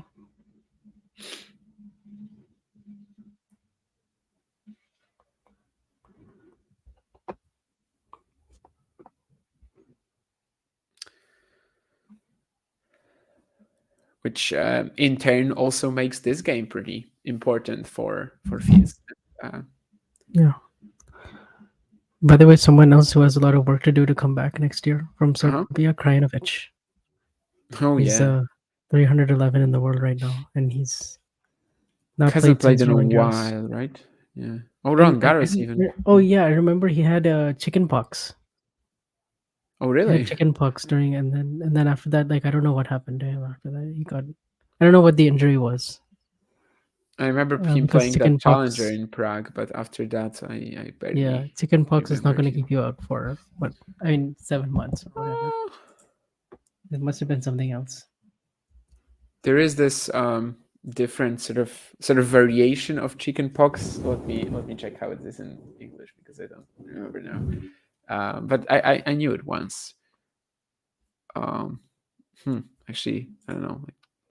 This Yeah, the says injury it's is like not really shingles disclosed, or right? whatever. It's No, never mind. not been disclosed. So okay, so he I don't hasn't said really what know it is. his- Honestly, he kind of looked tired as well. I don't know if he's taking Yeah. a break like this, but like in the spring he did look like mentally exhausted too. And someone who kind of looks mentally exhausted and a little out of it at the moment is also Artur Fils. Yeah, he looks a big little trouble. bit disengaged in this game. He's got to pull it together. Yeah, in a lot of trouble here. Otherwise, he's in danger of losing this set pretty comprehensively. And he just dumps another forehand in the net. So Medjedovic, what looked like a very costly first set, is now he's really put that behind him. He's won 5 of the last 6 games.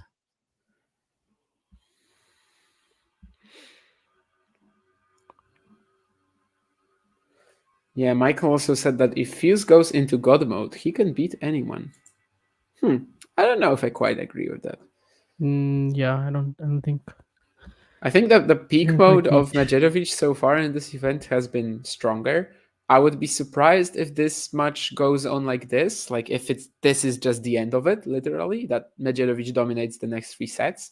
It would be a nice storyline that, again, he really just fought himself and not the opponent. But Yeah. still, I would be surprised if Fizz doesn't respond to this in any way. But yeah, in this format, of course, it's high, and with Medjedovic's serve, it is highly likely that he's gonna be 1 set to down very soon. I love chicken pox. I get mine with mashed potatoes and a side of coleslaw. Okay. Ghosty. Yeah, something like that, Ashwin, I think.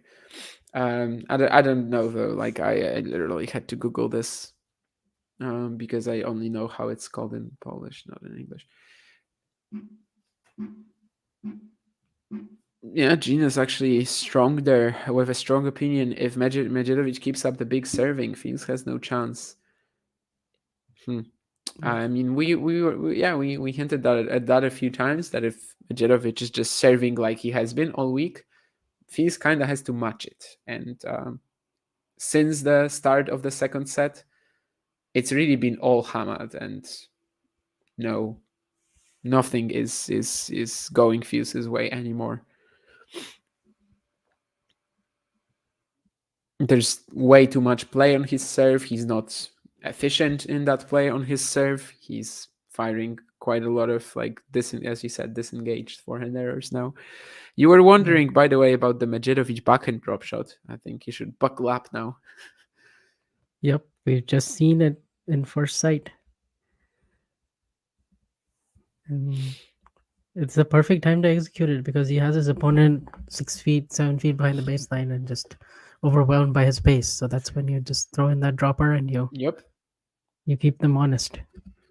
Did we do any Medjedovic matches together this week? Probably against We did, Mickelson, yeah, right? Mickelson, yeah. Did I talk then about the match against Menchik in Danderit? How like the drop shot could have really saved him there? Yeah, I think you mentioned that he basically choked, but you didn't mention the. Yeah, I mean, what I'm trying to say is that why that that backhand drop shot can be like such a major weapon in his game.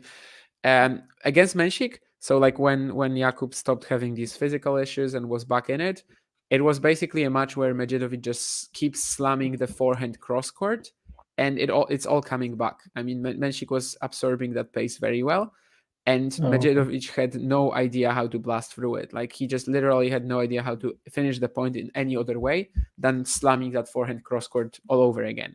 And if he had that drop shot there, and he tried a few times, but it wasn't as effective as it has been at the NextGen finals.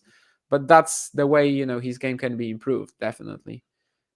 Just another way to finish the point, other than the huge shots when they are not enough, when the opponent is handling the pace well. And as you said, I mean, the opponents are going to be pushed back behind the baseline by his huge strokes. So especially if they never know whether to expect a soft touch or another massive strike, like that's how it's going to be at its most dangerous. Some minor opportunities missed by Medjedovic here, but of course, given he's leading by a break, we're probably not gonna dwell on it all that much unless he gets broken soon. Yeah. I'm not gonna say. Yeah, I think I will just watch this point now because. Yeah. That was quite a surprise. Yeah, your stream is a little bit more ahead now. Maybe I will try the other one then. Maybe that will be in sync now.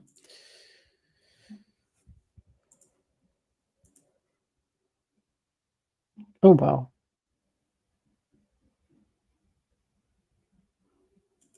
Damn. Yeah. Is there a chance that Fizz is just running out of juice at the end of the tournament? Asks Ghosty. I don't know. Maybe. I mean, it hasn't been particularly taxing, I guess. I don't think. He just had a really big dip in concentration in the first game of this third set, and that's when he made those unforced errors. Yeah, and that's kind of what's been happening to him most of the event too. Oh wow, yeah, that was wild. Yeah, and this guy, he's sort of laughing because he's like, this set is gone, and so now I'm gonna have to like just completely like forget about. This is lingering a bit too long, I think, and is just what is worrying his. They actually they were laughing about it together. Yeah. But basically Fizz made this forehand like literally on the line. If it's out, Medjedovic is leading 3-0 in the double break. Oh wait, that was in. Yeah, okay. Whoa. Okay, yeah, no, that's why they're laughing. Yeah, okay, I wasn't sure how to understand what he said. Yeah. Like I was thinking, does he think it was out? I did think it was out. Yeah, it was out apparently. I mean, it was in apparently, but yeah. Yeah, that is crazy. Literally, he was very corner of the court. Okay. That's why. Yeah, I was like, why is he? I was wondering, like, why is he so happy? He just like. I'm like, oh, okay, yeah. Yeah, that would have been weird if this was his reaction. Because it looked out all the way through, and then at the last second it just sort of lands in, and it's very corner of the singles court. Yeah, but your point still stands. I mean, he did drop his concentration. I guess this was something that has been happening to him this week. Perhaps other than the streaker match, which is when he really and Kobori, of course, but there he dominated. I'm not counting that. But in the streaker match, he kind of knew he needed to be as good on serve, I guess, as streaker, and win as many free points, win as many easy games as streaker. That match ended very abruptly also with like this 2 backhand winners and then boom, we're done. Yeah. There was this one moment in the 4th set, right, where streaker finally gets a break and then he throws it away. And that was, I guess, when he lost it. But Yeah. otherwise, it was still like probably the most consistent performance of Fizz here, other than, of course, the Koboli demolition. But against Nardi, he had a couple of sets, of course, that he lost, and both of them on like a one game type of lull, really. Mm. I think by the second set tiebreak, he gets more locked in mentally and pumps himself up, and just sort of gets to a point where he is really fighting for it. And again, Vanash, he also had dips. It was really just these 5-10 minutes spurts or bursts of increased intensity that got him through, and especially, of course, the third set tiebreak. Fourth set tiebreak was just choking from both, and basically Fizz, well, at least he did enough to get the match points, not give Vanash set points, right? I mean, he was always the one in front, but it was a lot of choking from both, generally speaking. But I was a little worried for Fizz when he missed the set point at on serve, right? I mean, it was like the yeah. third one, yeah. And then it was 6-all, and then after that, then he just logged back in, and then Vanash missed the forehand on the. Yeah, Vanash on the match point had a rough on the match miss. point, just very. Both guys were really nervous, and it is understandable. They know each other so well. It was a big match as well. Yeah, it's okay, but yeah, basically what I was trying to say is that Fizz has been like this all week, which is actually why I kind of liked Medjedovic's chances, as I said at the beginning. Like, Fizz just sort of needs too much Medjedovic serving, or like at least ease of holding, and so far he's not doing that. And when he's not doing that, which is in sets 2 and 3, he's in real trouble. Set 1, he was more in trouble because Medjedovic played a perfect tiebreak until 6-4. Of course, it all ended very different, but in a very different way. But yeah, I mean, that was really the extent of it. First set, he was keeping up with Hamad, even holding easier than Hamad, but still didn't generate any breakpoints. Yeah. Blue fast from Costco. Yes, this is from Costco.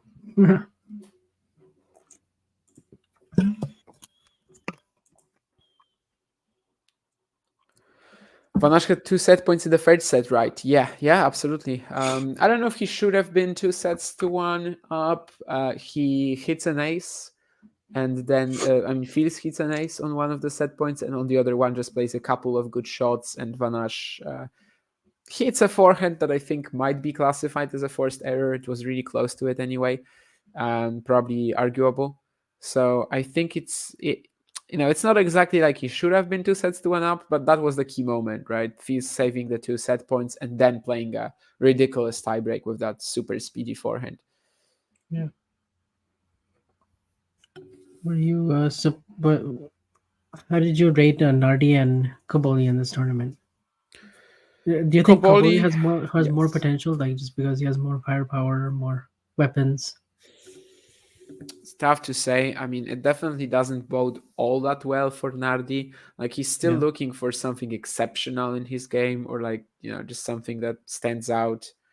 And while he is a talented player, I do think that Koboli is a lot more dynamic, I guess, and just once he learns to use what he has a little bit smarter, he might have more potential than Nardi.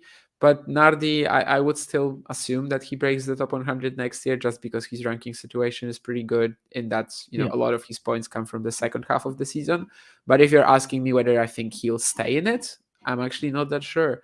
And it's a bit of a shame. And I think that this next gen finals is also impacting, my thought process on that. And Koboli as a whole had a very good performance, I think. He will be gutted not to make it, of course, given that he defeated Striker in the first match, and then loses in the 5th set tiebreak to Nardi. Very easily could have won, but after all, that's definitely a match that I thought he would. I thought he would win that, and then maybe Koboli against Nardi. Yes.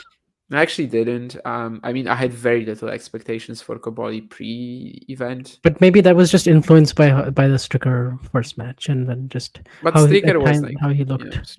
Striker was injured. Or was hurt. Yeah. I don't know. Yeah, maybe.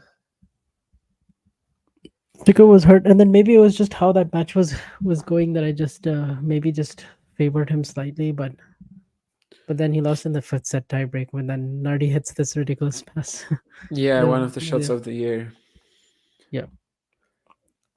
I think, when it comes to the guys who were eliminated, I think there are two very clear, still like positive showings, and that's Shelby and Kobori. And there are two very clear disappointments, and that's Nardi and Mikkelsen. And actually, after the first matches of both guys, we wouldn't have expected that they were going to be disappointments, right? Yeah. Nardi goes 5 with Fields, Mikkelsen goes 5 with Medjedovic, and from that point onwards, I mean, for Nardi, it only really went wrong in one match.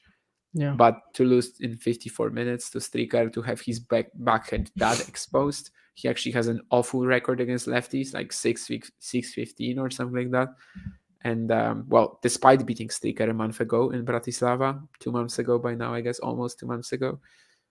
And when it comes to Mikkelsen, yeah, I mean, it went wrong for him very quickly after that Medjedovic match.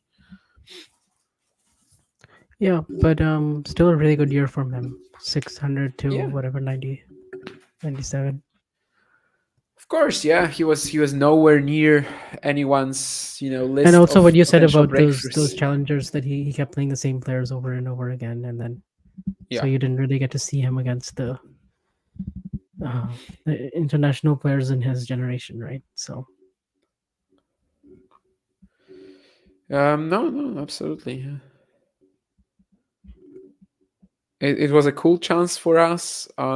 I'm not sure what I think of Mikkelsen after this event. Definitely, there's a bit of a disappointment. I mean, there's a huge disappointment in terms of his performance, but at the same time, I'm kind of willing to give him more time. But I'm also concerned about that athletic ability more so than I was. I know from time to time he looked sort of heavy-footed, but at the same time, like, his game is just very all-rounded. Once he, if that's not getting exposed, and I really love that. Like, since, let's say, February, when he had that final against Thompson in Rome, Georgia, I think.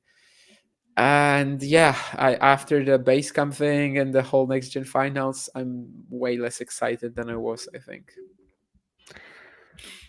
yeah, maybe he's just not the most athletically gifted. Does that remind you of some American male tennis player who's in the top 10 right now? I know what you're gonna say, and actually, on that show that I recorded with Alex, he kind of convinced me to give Mikkelsen more time because of that example. So yeah, but the I difference, have to and Fritz, obviously, like, he's able to make up for it because he's like, his movement improved enough, the last couple of years, and also he's just such a good ball striker that it's like if it was just ball striking alone, he'd be in the top 5 every day of the week or of the year, because he's just like forehand and backhand ball striking is just so like it's good, it's solid, but it's not. He didn't have to move at all, He's at one the of the same best time. strikers. I don't know. I mean, he definitely has like a very good gear in terms of his ball striking, but he can't really, sort of step into that upper one where it's like, unbelievable, and he's just sort of solid, and but I get what you mean, of course. I think Fritz has managed to overcome a lot of the issues that he used to have. By the way, of course, Set Medjedovic, nothing really happening. I mean, he's still unreturned serves, actually 7 out of 13 in this tiebreak, in this set. Yeah. Also 8 winners and 1 unforced error. This has been a clinic, and he actually didn't even drop a point on serve in this set. Yes. The speed on the Fils forehand, interestingly, is up. It's up to his average for the week, which but it's, I think the speed on Medjedovic's forehand is also up. Of course, these are really small sample sizes, like 5-6 games. So Yeah, Fritz, the other issue is just he sort of just plays at the same kind of linear pace, and once the opponent gets used to it, he doesn't have other ways of finishing points, right? I mean, we're talking about the like Shevchenko, the difference is, I think example. Mikkelsen has just better hands in general and feel, and he's much better at volleying. Fritz doesn't really have that dimension in his game yet.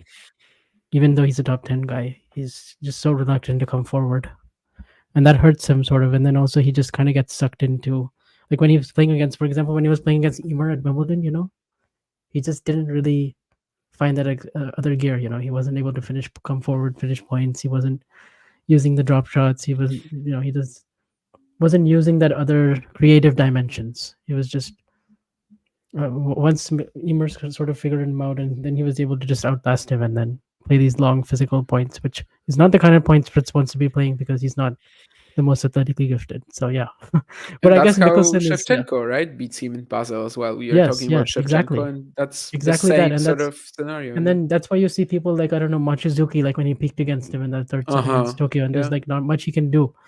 Even though, like, I think if it was some other players ranked ahead of him, they would have found a different sort of solution, like a Runa or something. They would have mixed things up. He doesn't really have that gear yet. Let me say that it's a thing that most people, like not most people, but that a lot of players this year actually managed to get their best wins against Taylor Fritz, or like their breakthrough wins. Yep, and these are the you've got Ibiku, kind of the reasons why, Zhang, right? Yeah, Jijin Zhang, like Alexander Shevchenko, right? And it's really no accident, and but I mean, like Mikkelsen, like I like the things that Fritz did improve to get there, like his forehand, it became a monster weapon because he just realized, like, every time I have something short, I just have to, like, demolish it, go after it, finish the point outright with it, and then his movement improved a little bit, but still you can see it sort of holds him back against the very best. Which maybe that's Mikkelsen right now, and the similarity is that I think the backhand is more natural of a shot for both of them than the forehand, where American men's tennis didn't usually used to be like this. I mean, everyone kind of thinks Fritz's forehand is the shot that does the most damage, but when he was first coming up, it really wasn't that big of a weapon. When he was playing in 2016, 2017, 2018, when he sort of had all this success as a junior, then it took him a while to really adjust. Maybe that's what Mikkelsen's will be too, like a really fast rise into the top 100, but then a quick reality check sort of somewhere as he's playing these main draws.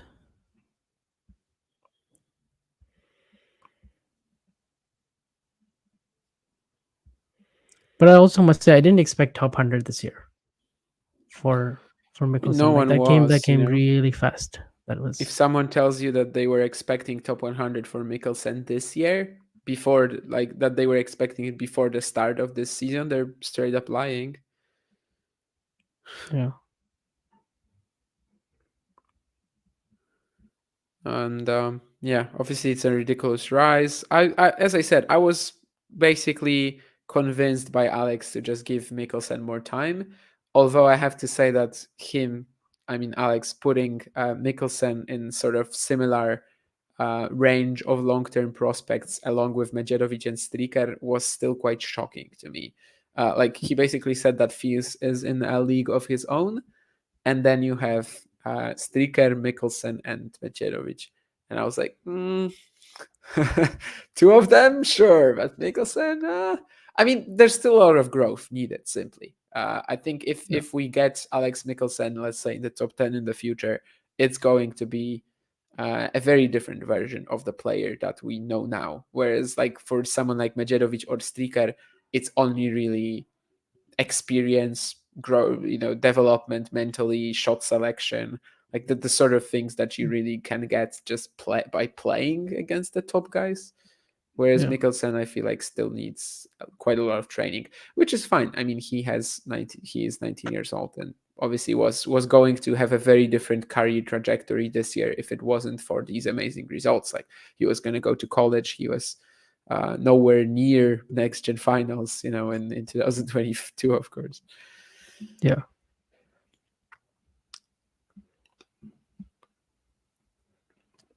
Did Alex use like a bunch of tennis abstract numbers to convince you? Read off the leaderboards.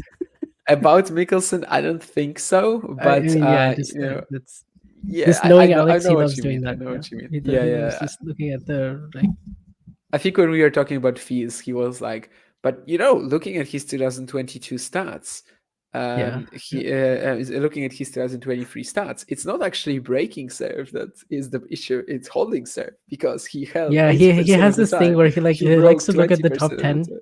he likes to look at like top 10 and hold and break percentage, and then like kind of come up with conclusions based on that, which I get, but it's like, yeah, he likes to like just use everything in tennis abstract and just base his analysis on it.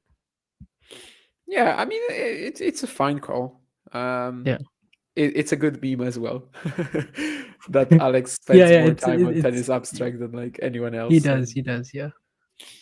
Like, I mean, yeah. sometimes he'll just post a whole like tennis abstract blurb on Twitter. He'll just take a whole Sometimes, screenshot. I mean, that's I feel like that's half of Alex's tweets. And I'm just like, you couldn't crop it, you know. You don't have to put the whole thing, but yeah, it's funny. Yeah, it's a good meme, and of course, tennis abstract is an extremely good resource. So yeah, shout out to Jeff Sackman anytime. Yeah, because to pull this off by himself is and he doesn't get paid for any of this, so this is no like, zero. You know, this is like pure passion and pure like just he gets some help, of course, with the match charting project. I even charted a couple of matches myself, but he doesn't get any help with the website. So if you see any bugs, feel free to contact him on Twitter as well. He will welcome it.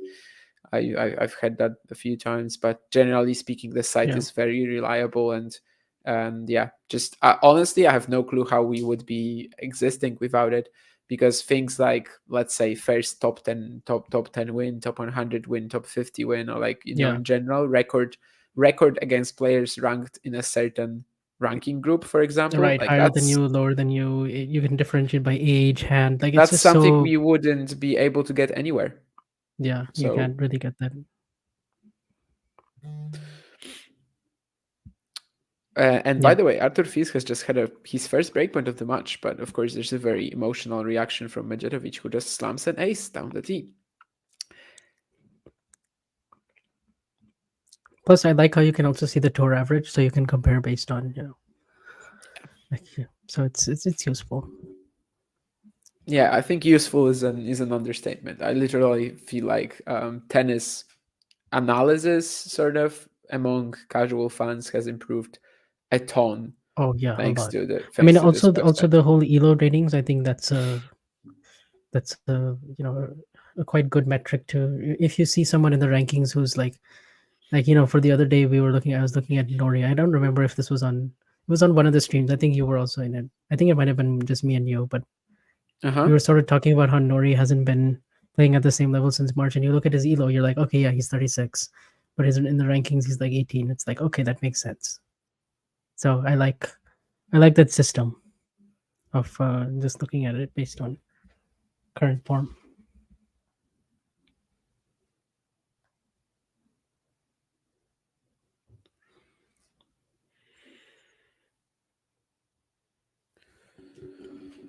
Fils is practicing with Nadal before Nadal plays Brisbane, according to Michael. Let's see how Fils does. People, Michael's writing about it in the chat. I didn't know that, but that's cool, of course.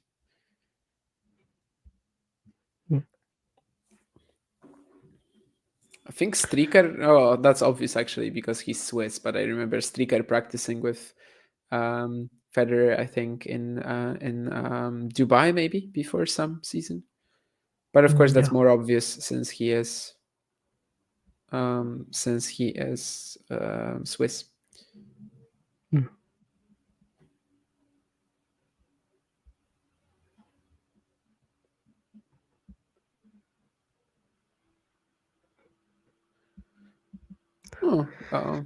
There was 16 minutes ago, there was a comment about Medjedovic foot faults. I don't think we've seen any, but you're kind of right that he's actually a player who has been making a bit of them.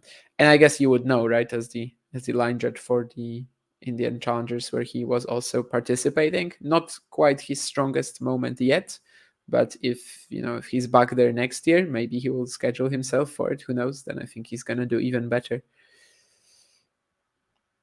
Wait, someone in the chat was a line judge? Yeah. What is this? Ashwin. Oh, wow. Okay. I didn't know that.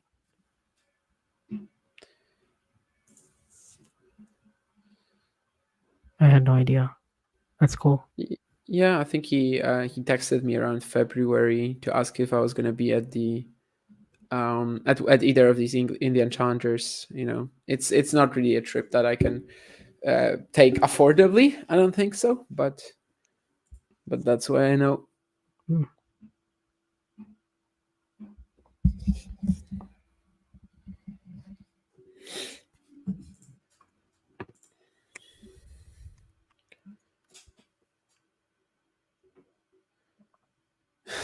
Yeah, Matthew says that if Medjedovic wins the title in some big tosh, I guess Novak can feel okay about withdrawing the free credit card. Yeah, it's an interesting thing actually. Where does Medjedovic have to get in order to, for it to We not also to don't be really know the whole necessary details anymore? of it, like what Exactly. Like financing I everything. was how thinking much of about it. Like, is- does he send him invoices or? Is it maybe like a scholarship type of deal or like Medjedovic? But I think they stated that it was the full expenses, sort of. So I would actually assume that Medjedovic might send him invoices, but I don't know. That would be funny. Will Fritz have a decent performance at the Australian Open? He could definitely use it, and we can't write him off. But probably what we were talking about earlier, that he has this issue that when a player redlines against him or like gets used to his pace and forces him into more extended rallies, sometimes it can be really tricky for him to stop that, to maybe throw in some variety and just change up the dynamics of the losing the patterns, let's say.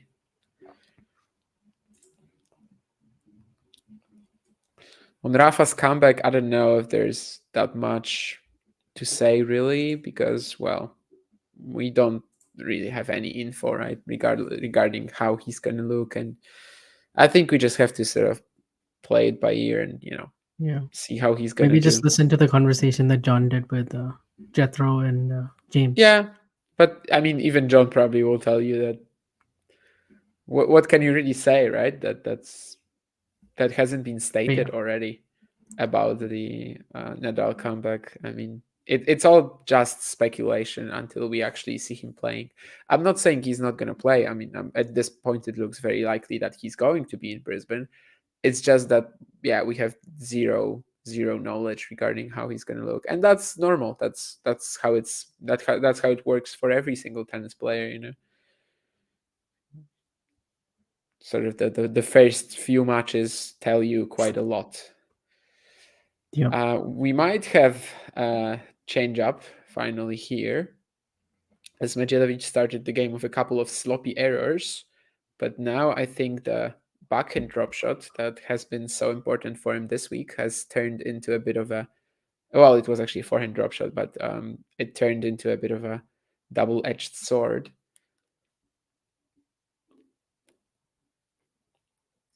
Oh yeah, I've just seen that point. Yeah. Also a very good stab volley though by Fees. Yeah. And this is when he again sort of is like pumping himself up, responding to the crowd. Good athleticism. I mean, this guy is just such a great athlete in general. Yeah. It's sort of that explosive Joe Wilfried Tsonga type power. And just, just using his frame and his whole build very effectively. Also, someone said that Kovacevic won in 3, so we're actually going to get Kovacevic against Clear Jr. tomorrow. And of course, Kova will be a pretty big favorite in that match. So, yeah, crunch time for him. I think like he has to take it. Like literally, he has to take it if sort of he wants to end the season on a high note. I know he's in the final, but like this draw, this whole swing, seemed built for him, Brasilia and Temuco. Eventually, it turns out that it's actually a little too fast for his liking. But there was a pretty poor backhand error on the second set point, on the second break point for Fees. And now they're also playing the third one because it's the deciding point. So at least he's now doing some damage on return, but you will see soon how this point ends. Yep. It's sluggish. got himself into a great position, 3 break points, but then proceeds He also could have made that a to forehand. I mean, he just wasted a bit. yeah. Yeah, maybe.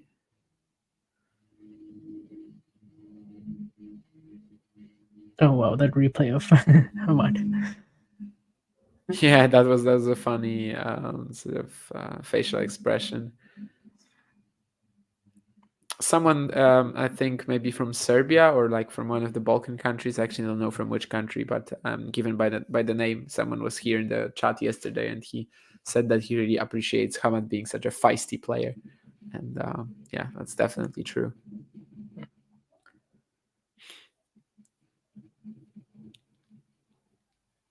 But I think it will rub some people the wrong way. But as a whole, I like seeing that sort of determination and just the absolute will to win. Yeah.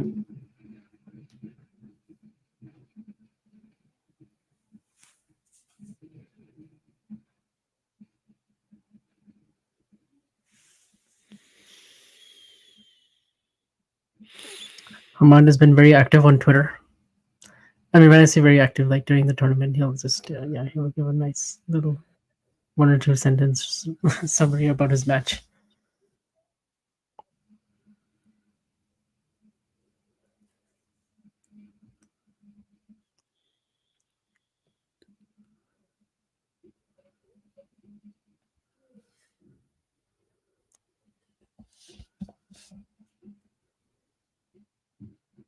This is a quick service game for Feast. Kind of like the first game of the match, huh? Oh. First game of the match. Where you just hit 4 aces in a row. Yeah. Yeah, he lost the first point and then hit 4 aces. Indeed, yeah. Well, he's done the 4 aces in a row checkbox in his career. That's just like a fun little stat. I think all the big 3 have done it now at least once. All the big 3 have done what? The 4 aces in a row. 4 aces in a row. Oh, really? Rafa hit 4 aces. Yeah, last year against Ruud in the ATP finals. Oh, I don't remember that. I mean, Federer has done it many times. 4 was 4 in 1 game, yeah. Okay. Djokovic, I don't know if I remember where, but it at least seemed like fairly doable. Federer, of course, a fair few times, I think. Yeah, Djokovic, I think he did it against Dolgopolov in 2012 in Shanghai, yeah. Yeah, I don't remember that. And I think maybe he would have done it against Draper also, and maybe that was I think he did it against Draper in the first round of Wimbledon 2021. That much I watched, but I don't remember this. I mean, that was also like one of his highest like ace percentages. Like it was like he had like 24 aces or something crazy in that match. It was like there was a match very recently as well, right? Where he had a very high ace percentage. That was against Sinner. Yeah. Aces. Yeah.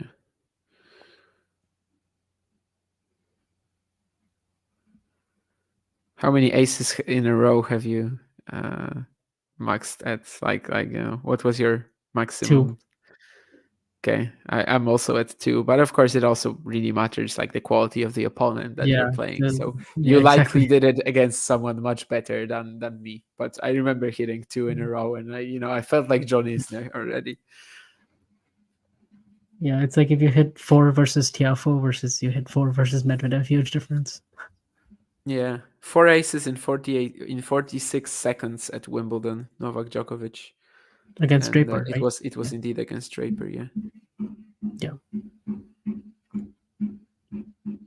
Federer's done it on multiple occasions. I think. Many times. I think he's had maybe even 5 or so. Also against Nadal and Djokovic, he's done it. I think against them at least more than one occasion. Against Djokovic, he did it in 2014, Shanghai. Yeah, 47. And then also seconds. Wimbledon. Final 2014. Although, I mean, yeah, he played his best serving set and then lost. It was the 3rd set. in that Wimbledon final. Definitely one of the more underrated matches, I would say, in the sort of big three genre.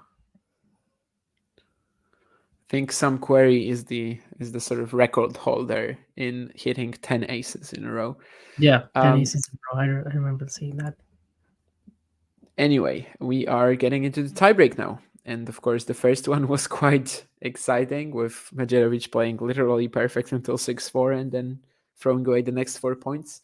Fils will be hoping to avoid that this time and, of course, still win, but, maybe play it more on his racket. Which, given how the set has gone, he might have a shot at doing. But, a lot depends on how many unreturned serves and just 3 points we see from Medjedovic's racket too. Well, we're gonna see the stats after the set, or maybe we're not going to if there's no deciding set. But I would assume that the percentage of unreturned serves from Medjedovic dropped down quite a lot in this one. I think it did. Yeah, it was just like barely under 50% in the second set and barely over 50% in the third. I would assume that it's much lower now. Yeah. What's your prediction for this tiebreak? I'm leaning Fils. I've seen the second point already, and I don't feel like I can give you a prediction. That's I still seen it. Because I've seen that overhit forehand from Medjedovic. There was no prediction to be made anymore. You had to say Fils, even if Fils goes up 5,000. It's like bold prediction. I think Fils is winning this tiebreak. Yeah, more or less. It's still one error. It's still one mini break, but it does shift the favor. I mean, it does shift my opinion in Fils' favor for sure. I don't know what my opinion was in the first place. Fils definitely is playing a little better in the set. He's not getting as dominated. I think it did take quite a lot as well from Medjedovic to get to that 6-4 spot in the first set tiebreak. Like, he had to play some really sensational points. Yeah, so, he was basically perfect for those. Yeah, repeating that isn't going to be easy if Fils is just holding on.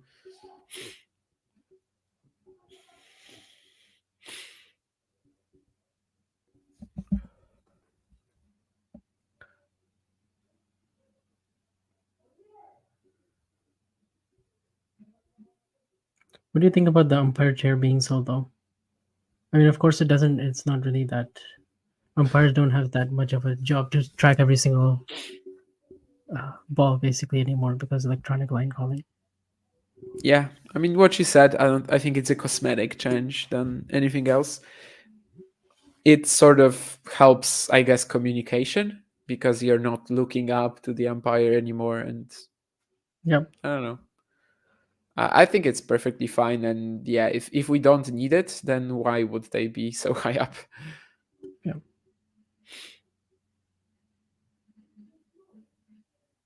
But yeah, mostly I just treat it as a cosmetic change. Did you see the point at 3-1? Yep.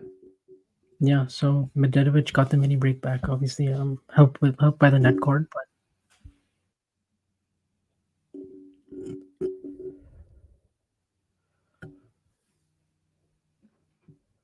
we'll see if that changes how this set tiebreak develops.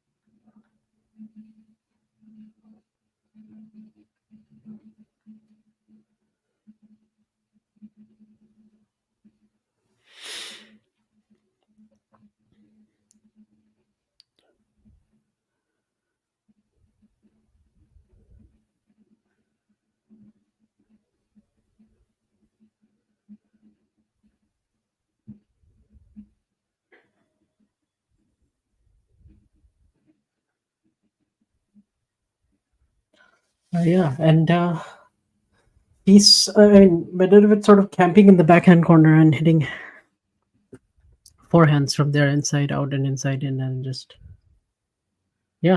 was able to control that rally. So now it's 3-3 as they change sides. no mini break advantage any longer. With thanks to that net cord.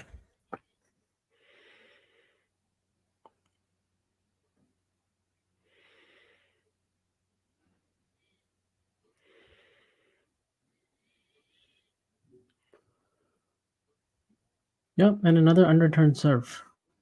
So Medjedovic is 3 points away from winning the next gen finals.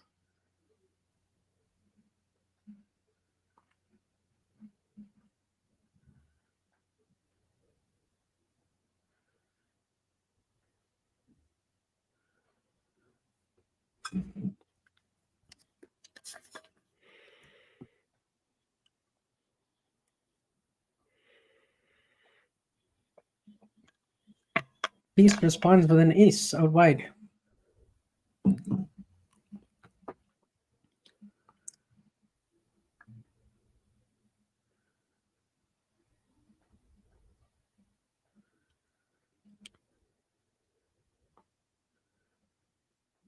Oh, okay, yeah, we'll do a recap after this for a few minutes. Okay. Yeah, I mean, we'll just talk about it for like 5 minutes probably. Another tiebreak means a nightmare for Medjedovic. Not so far, but we'll see. Well, that backhand now turning into a bit of... That's a bit like the tiebreak, the 2 errors that he made on the breakpoints earlier, right? Fees. Yeah. Just those are the type of backhands he has to really clean up next season if he wants to, just keep on rising in the rankings.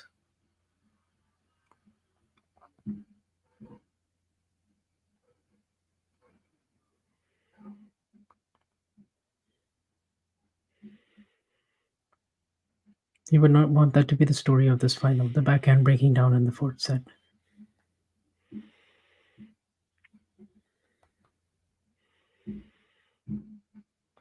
But this time the backhand held up nicely cross-court, good depth, and then he's able to open up the forehand open up the shoulders there, go hit a nice forehand cross. Heavy, deep, safe, a lot of margin.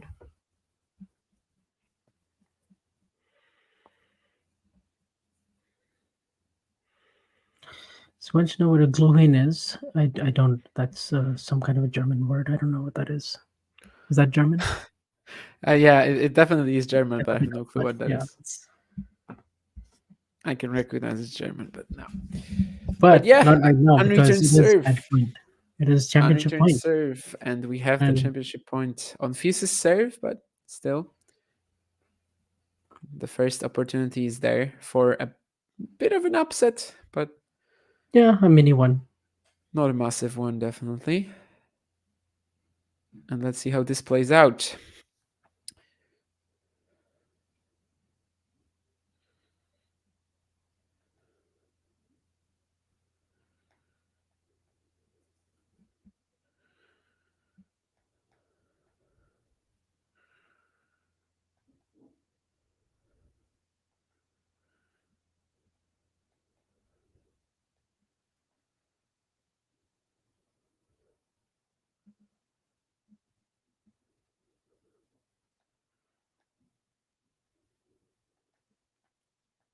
This time Feast goes for the slice.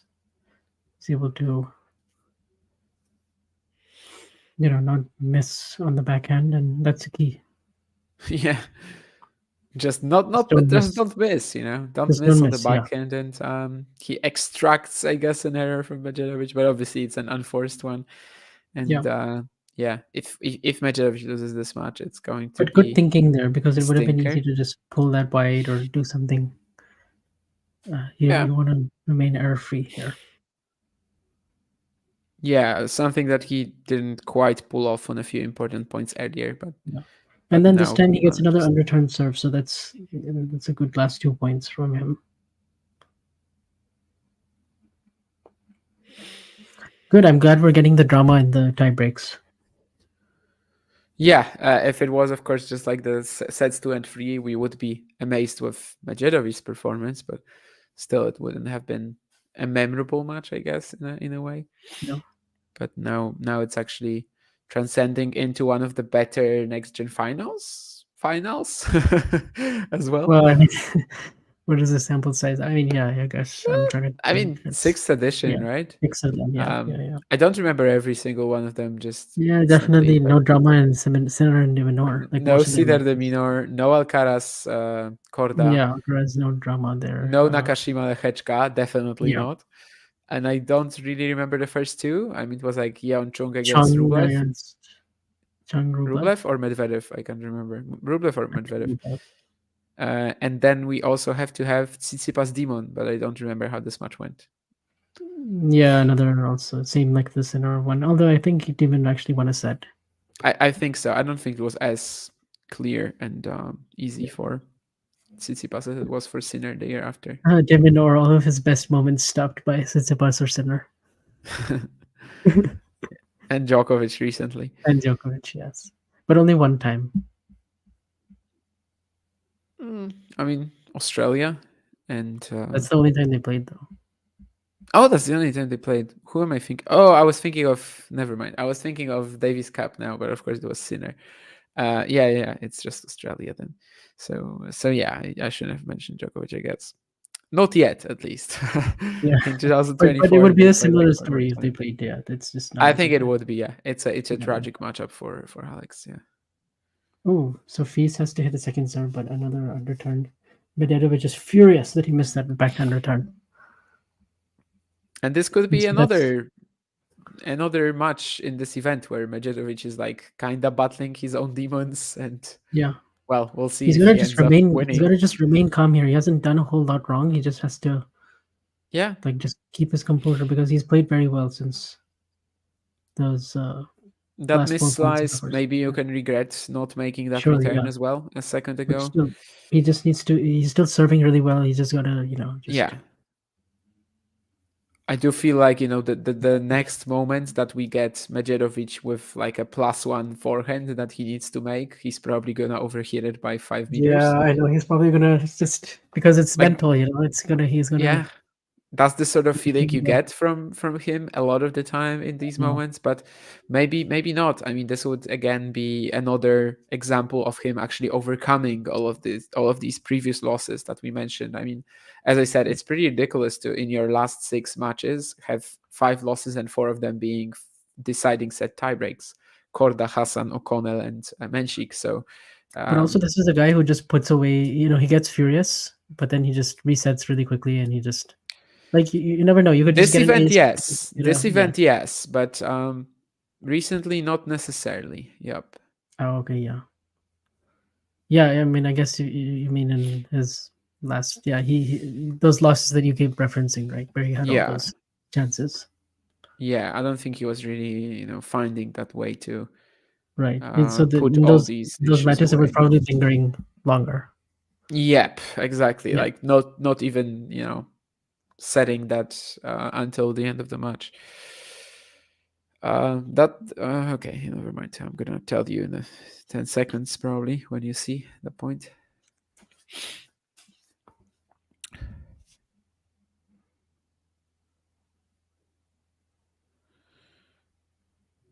Oh, okay. Wow. Yeah. So he does impose his forehand a lot at that point. Just sort of playing safe and heavy and not overhitting it. I mean, his forehand has been very good this set. It's been the backhand really that's been getting him into some bit of trouble. But so far he's been playing more error free. Like he's cut out more unforced. He's cut out some of the unforced errors that he was having on the forehand. Yeah, that 10-9 point was really awesome from Fees. Yeah. Sort of smells blood. He finally has a forehand. And also he can see Medjedovic on the other side of the net just totally losing his cool. Yeah, and he has this like forehand cross court he can sort of explode into with the energy that he knows. We all know that he has, and yeah, he manages to take the point and set up a set point on his own serve. Wow, yeah. Mulled wine, okay. Yeah, so again, the tiebreak's delivering so far, the drama, and really that's. Medjedovic has to be careful to just forget about this set. This will be a tough set to forget about though, because just so close to the and, net. and it's so quick too, right? I mean, it's not like against Mikkelsen where, like, for example, he loses the third set and he has a whole another set to forget about it. Yeah. He actually has to play like almost right away, and 9 we'll winners see to how he 7 takes it. unforced for Feast and 8 and 8 for Medjedovic. So a more sort of converging in the middle for both of them. Yeah, and the unreturned serves that we were talking about. I mean, Yeah. Medjedovic 10 out of 28, Feast 14 out of 25. So he's actually, even above Hamad in this statistic. And again, like this is really what the match boils down to. Like, this is really what the match is down to, in a lot of ways. Whether Feast can match that serving quality of Medjedovic. And I also feel like Feast's stats got bumped up by a few in the tiebreaker, where like even the last point, the block return that Hamad misses, I don't think that's something you need to do in this moment, right? I mean, it's not a return that we're gonna sort of classify as an unforced error. It's not, but it you was just makeable, sort of feel like, you gotta make it in this spot. So again, Medjedovic kind of gives the tiebreak away, although I think this time it's a lot less clear than in the opening one, right? Yeah. This was still hard fought and down to the wire, and not as many chips. He easily could have won it. He didn't actually make that many unforced errors. I don't think he did that much wrong on the match points. I mean, you could circle back to the first one, like he missed the forehand unforced errors, but also I don't think he was expecting. He was expecting slice. that change up from Feast with the slice, and the other one was just an unreturned serve. So I don't think he should be that furious. Like, I mean, he should. Obviously, much easier said than done. I'm not in a position to win the NextGen finals, but now he has to sort of use this toilet break again and reset. He has. But you did beat Tristan Boyer. I did, but it was a practice.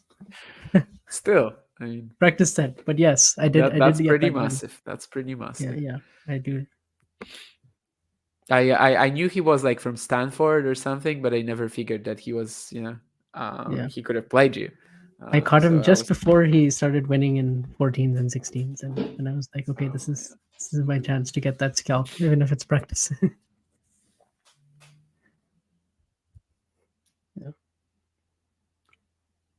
I don't think you had the same sort of luck against Brandon Nakashima, did you? Or no, I never actually got to play him, but I didn't get to play him. Okay. I played against his brother, Bryce. He plays some ITFs. Yeah, I know. Was it maybe then Lerner Teen that you played, or did you just watch him in the? I watched him, but he was just so much younger than me that we never played. But he was so good that he was playing like 14. Yeah, that's why I figured that he could have actually played you, right? Because he was probably playing a category of.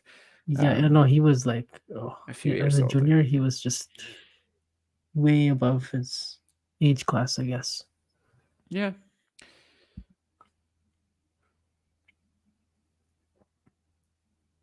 And as are most of the players who make it in the top 100 and top 200 in the world, they just have to be way above. Obviously, not always, but Yeah, not always. Like someone like, I don't know, Shevchenko, no junior record, plays his first challenger at the age of 20, I think. Actually, in Poznan in Poland. Also June, Medvedev. I mean, July. he was such a late bloomer as a junior. Yeah. I mean, he really just didn't. Like he was. I don't think anyone really thought he would be. So yeah, it is possible, but of course, in a lot of the times, actually, junior success does sort of make you marked for future glory. And someone in the chat is talking about Nishikori playing Brisbane. No, he's still injured. Man, yeah, it begs the question. Do we know that he's not playing? Do we know that he's not playing in Brisbane? Or what do you mean? Oh no, they're just talking about, is it true that Nishikori... No, it was Gene saying Nishikori is still injured, not you. Okay, I didn't realize that you were quoting. Oh yeah, I'm just looking at the chat. I should have said. Okay, never mind. Yeah, I don't actually know. I mean, of course, there's been a few possible returns for him, and at this stage, I sort of got lost. Yeah, same. Yeah, Nishikori, Raonic. I mean, even Chilich, I'm not sure when he's going to play again. Chilich, I think I read just a day ago, literally, or something like that. I think I read that Chilich is literally like planning to be back for 2024, that he is good to go. Okay, that's really good. That's good news. Again, I can't really tell you where I read it, which makes the source of this seem somewhat doubtful, right? But yeah, I mean that's what I read just a second ago, really. Like maybe today even. I think it was today because someone was was talking to me on Twitter about the potential predicted rankings for the Australian Open, and then he said that he forgot about Chilich, but apparently Chilich is good to go for the 2024 season. But again, we'll see. I mean, once we actually have him on the court, then we can start speculating. In 2023, Marin Cilic played just 2 matches, I believe. Yep. Yep, he played fewer matches than Nadal. It was less talked about, but yes. Yeah, but yeah. Generally, yeah, I mean, that is the story of Chilich. I don't think the hype ratio versus his... he is more like actual forgotten. game. Yeah. Yeah, I mean, he's probably closer to someone like, let's say, Wawrinka than people. Oh yeah, think, yeah. right? I mean, 20 titles, and like he has. No, I think people really forget that he's won ATP 1000, 3 finals. Wawrinka semis has of all 4, majors, I guess. Three major semis finals. of all majors. 3 major Wawrinka finals. has 4 major finals, right? Yeah, he does. Yeah, so it's just 1 more final. Of course, 3 of them have been converted, which is a big deal. But you know, number 3 in the rankings as well, won ATP 1000.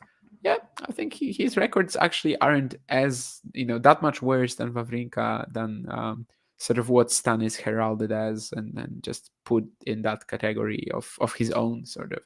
Yeah. But yeah, peak Cilic, obviously a massive threat, and hopefully we see that again in 2024. Medjedovic, by the way, in the first match against Mikkelsen, he was cramping in the 5th set. Here we get him in another 5th set. Maybe it becomes a thing again. I don't know. 2 hours only on the clock, so. Yeah, this has been a more fast-paced type match. So I don't. Hopefully, physical issues don't play a part in it. Even in the 4th set, which is really long. I mean, 60% or thereabouts of points on Fis's serve are unreturned. So it's still pretty fast. Yeah, and the 2 sets that Medjedovic won were extremely rapid too. So I think he's gonna be okay. Although I also wasn't expecting him to cramp up against Mikkelsen, and it was a bit of a wild thing that he managed to prevail anyway. But of course, he did.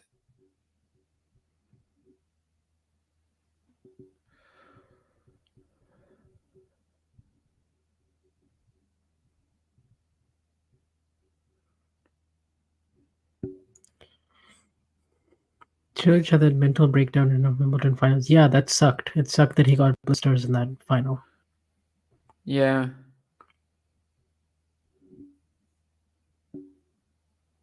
Yeah, you don't want to see any that to happen to anybody in such a big match.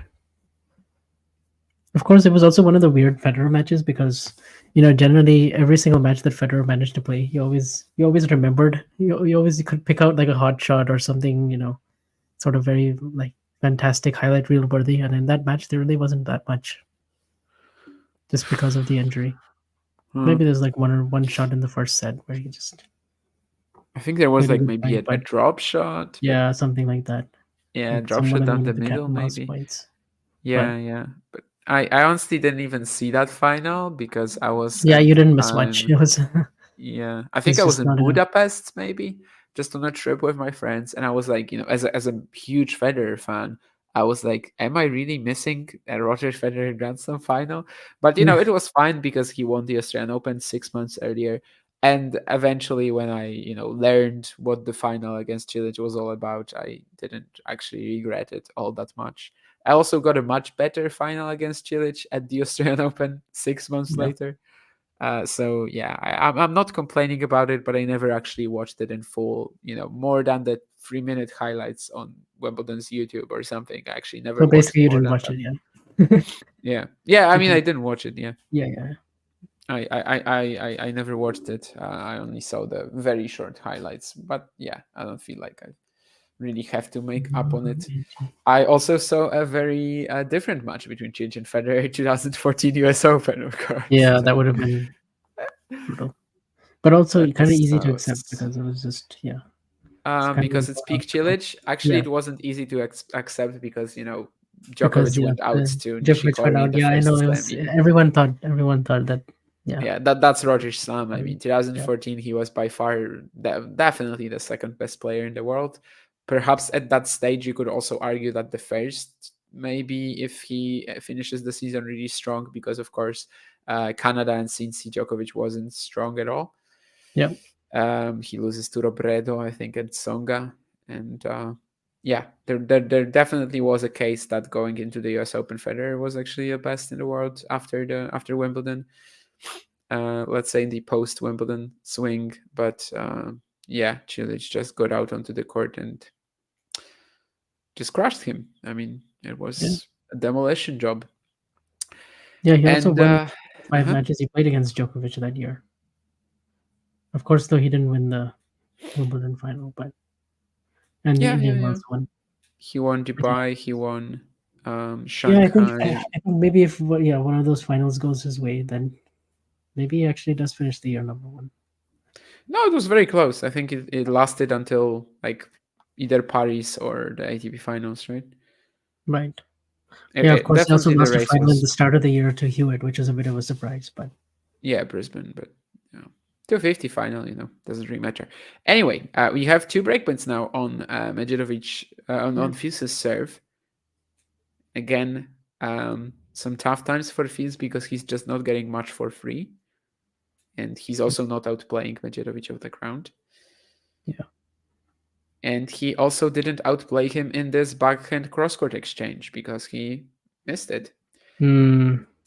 Medjedovic is playing very smart buttoned-up tennis right now. Early, like he's just kind of waiting Fils out a little bit, just extending these rallies a bit more. Getting Fils to play many backhands in a row, and that's kind of what you want. You don't want Fils to be running around a lot of these backhands and using his pace. To an extent, that's really what you want to do as if you're Medjedovic, that's what you want to do on return in this match in general. Like you just want to make a lot of returns, and you're not going to get outplayed off the ground like this hard.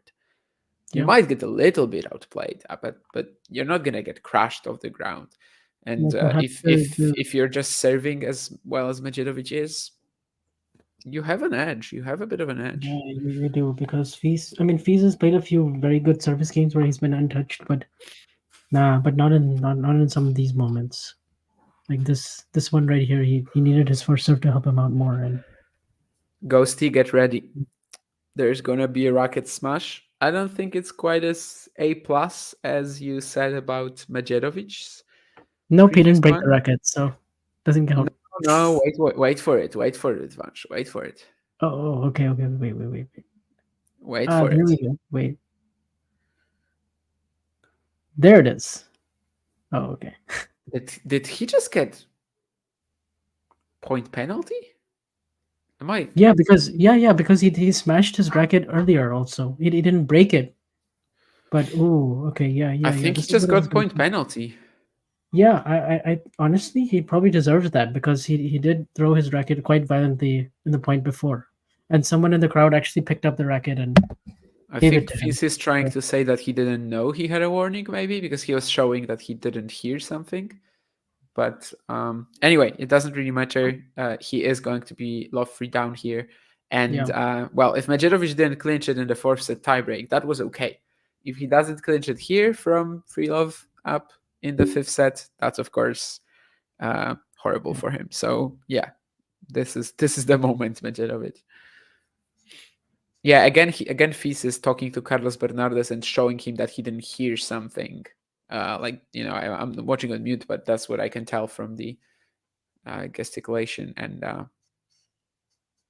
yeah, he's getting quite frustrated here. Not the best look, I guess, but well, these are all youngsters, of course, and everyone has had their fair share of issues like that on the court, I guess.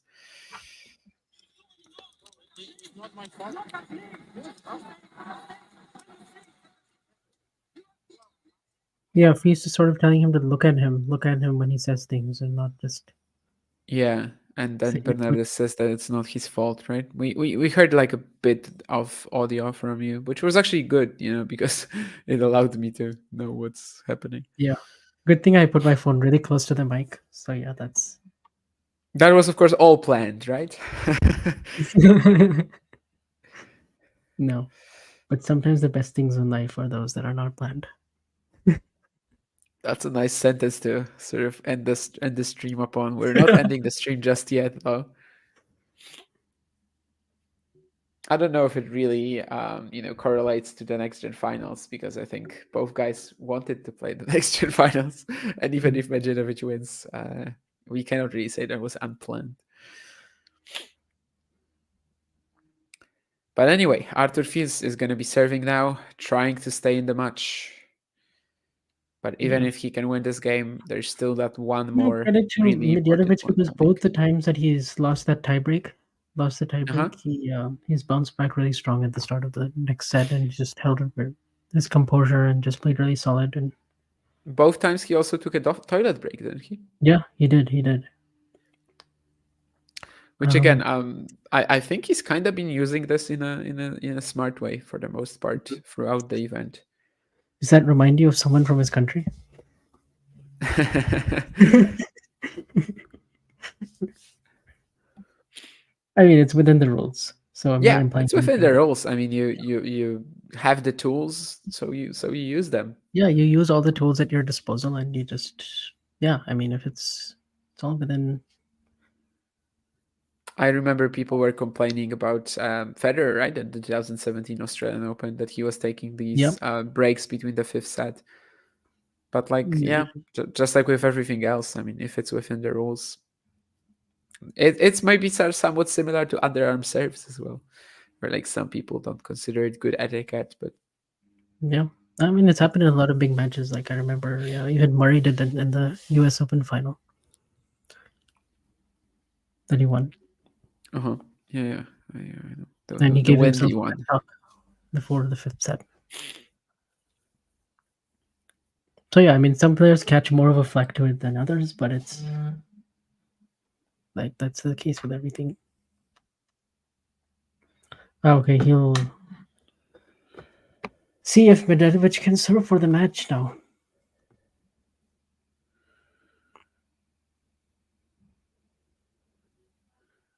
Oh yeah, Damien. Yeah, you were referring. Gene is asking about the stat you were referring to about those tough losses. You said 4 of the last 5 losses that Medjedovic had before this. Yeah. Gen final. So you lost in final set tiebreaks. Was that the stat? Yeah, basically. Yeah. It was Hassan in Basel. It was Korda in Astana. It was O'Connell. No, O'Connell was in Basel, and Hassan was someplace else. But anyway, these and also Menchik in Dandarit. Yeah. Yeah.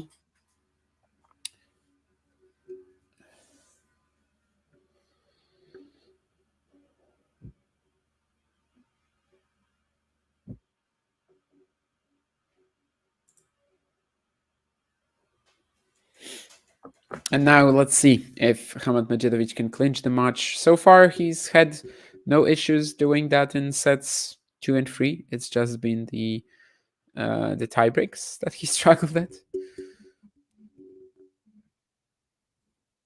Yeah, let's see. This is a huge moment. I mean, it'd be surprising if he didn't feel any nerves here. Yeah, and he commits a double fault to get to 15-all. So it's actually the first double fault of the match as well for him. So it kind of says it all. Oh, wow. Yeah, I'm going to let you see that first.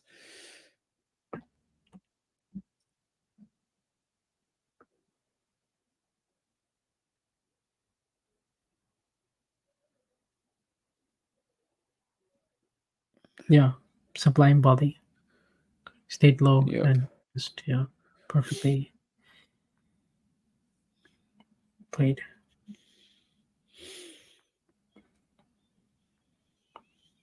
Yeah, good response. Now he has 2 championship points, and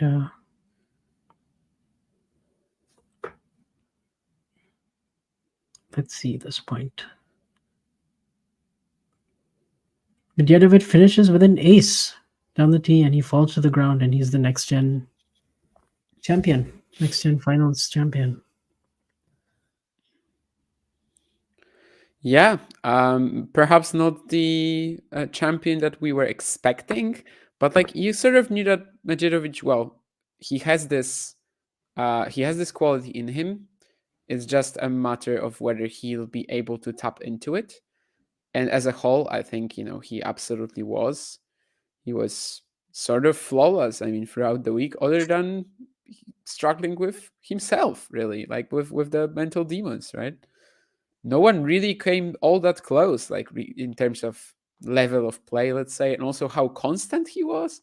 Like he was just, he kept smashing that forehand, he kept firing these aces, and as a sort of general thing, I mean, he was just all the time bringing that fire to the court. Yeah, and the serving was elite throughout, right? So yeah, that is something that really carried him to win in the end. Because, like, I think what you said was pretty accurate. That Fees really had to match him in the serving department, and he never did that consistently enough. Yeah, he did that for 2 sets. He actually got to the tiebreak in both of them. He got some minor chokes. Well, minor choke in the 4th set from Medjedovic, a huge one in the 1st set. But that kind of shows you the importance of this, right? When he was able to match him, he at least got Medjedovic into a situation where he was able to get some errors from him, some sort of mental fragility, some sort of instability, I guess. Whereas when he can't match that, when Medjedovic just gets a lot of returns back and they're trading with each other and Fields commits some key backhand errors, then there's no even like a chance for Medjedovic to miss, a chance for Medjedovic to start fighting these mental demons and scar tissue to show up again. So yeah, but overall, I mean, Medjedovic outplayed Fields today, like 100%. And that goes for all his opponents this week, really. Medjedovic, of course, ends the week undefeated. He picks up over $500,000. Yeah, I think he really just, I tweeted just that just a second ago, but what I was saying before the event, that him and Fields are probably the 2 ones that I'm sort of expecting like the most constant presence at the top of the sport from. I think he really cemented this status this week. He really showed that it's doable. And even if the last losses might give you some doubts, because, well, I certainly had was a little discouraged by how he was losing recently. Like, I knew that this is just part of the process and his weapons are way too huge probably in order for him to like get stuck in at some sort of, let's say, this 100-ish ranking that he has right now. But I think this just sets him up beautifully for 2024. Yeah, and maybe we'll see him as the Serbian number 2 next year. I wonder if that's bold. Kecmanovic, Jere. Yeah, I mean, it is kind of bold. He'd have to be somewhere around 30 or 35 in the world. So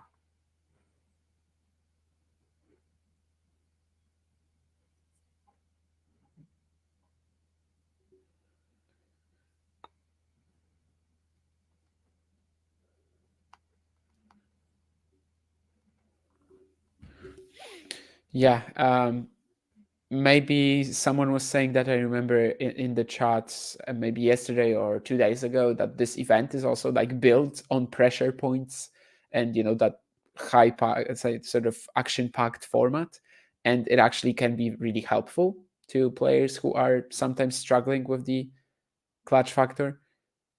Ghosty, I mean, the Slovak number 1, if it's outside the top 100, it doesn't quite have the same ring to it, right? I think it's Molchan. I don't think it's Klein. Klein is probably at like 170 right now. Molchan probably at like 120 or 30. But I don't know if you should be proud about this.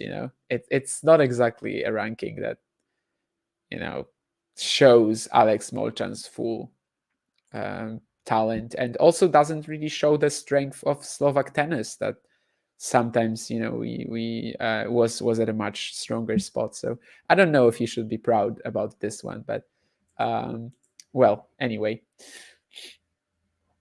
And of course, he started this event with a 5-set win and ended it with a 5-set win. So yeah. Matthew also says that maybe he'll keep a lot of this money. I guess this is referring to the taxes in Saudi Arabia. I wonder if I can actually look up what sort of taxes Medjedovic can be looking at in terms of that here. And then if I find the detail sheet for this event, it might be stated there, but I'm not sure if it will be.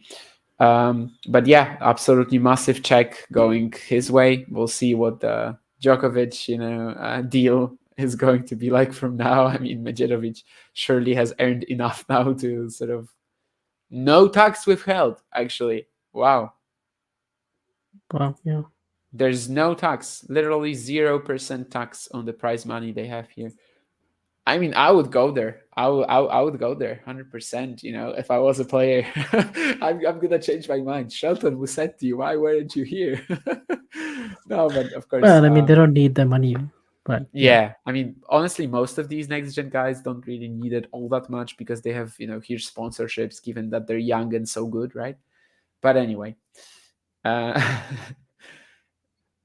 Slovakia is gonna refuse me entrance to the country. Apparently, that would be a shame because I actually love the Tatras. Also they're challengers, so that would be a big shame. But hopefully that's not the case. They know that I'm a Lucas Klein fan, so they like me there. Obviously, yeah, we'll see. Fields again. He's got tremendous upside. Says Ghosty. Absolutely. Yeah, Djokovic and Medjedovic winning the finals tournaments. I guess we can sort of call it that because on the WTA side we have the Elite Trophy, which I guess is closer to the WTA finals than next gen finals to the ATP. But yeah, still the two finals that we have. It would be perfect, I guess, if Djokovic and Medjedovic won the Davis Cup finals as well, right? Yeah. Sorry, for Serbia, but of course that didn't materialize. There's a lot of love for Idemos and love for Medjedovic in the chat. Idemo, by the way, I also recently heard is Corentin Moutet thing now because his coach is Petar Popovic and he goes Idemo all the time. That's completely random though. But yeah, I love the fact that Medjedovic is going to get a lot of hype from this, because as we stated somewhere during this broadcast, he kind of wasn't getting the hype that was sort of deserved for him after the results that he got this year. I feel like in terms of engagement on social media, despite the two ATP 250s, it wasn't quite as high as for some other, let's say for Striker, for example, right? And I think he deserves to be treated at the sort of same level as Dominic Striker right now. And yeah, what a talent, what a week for him.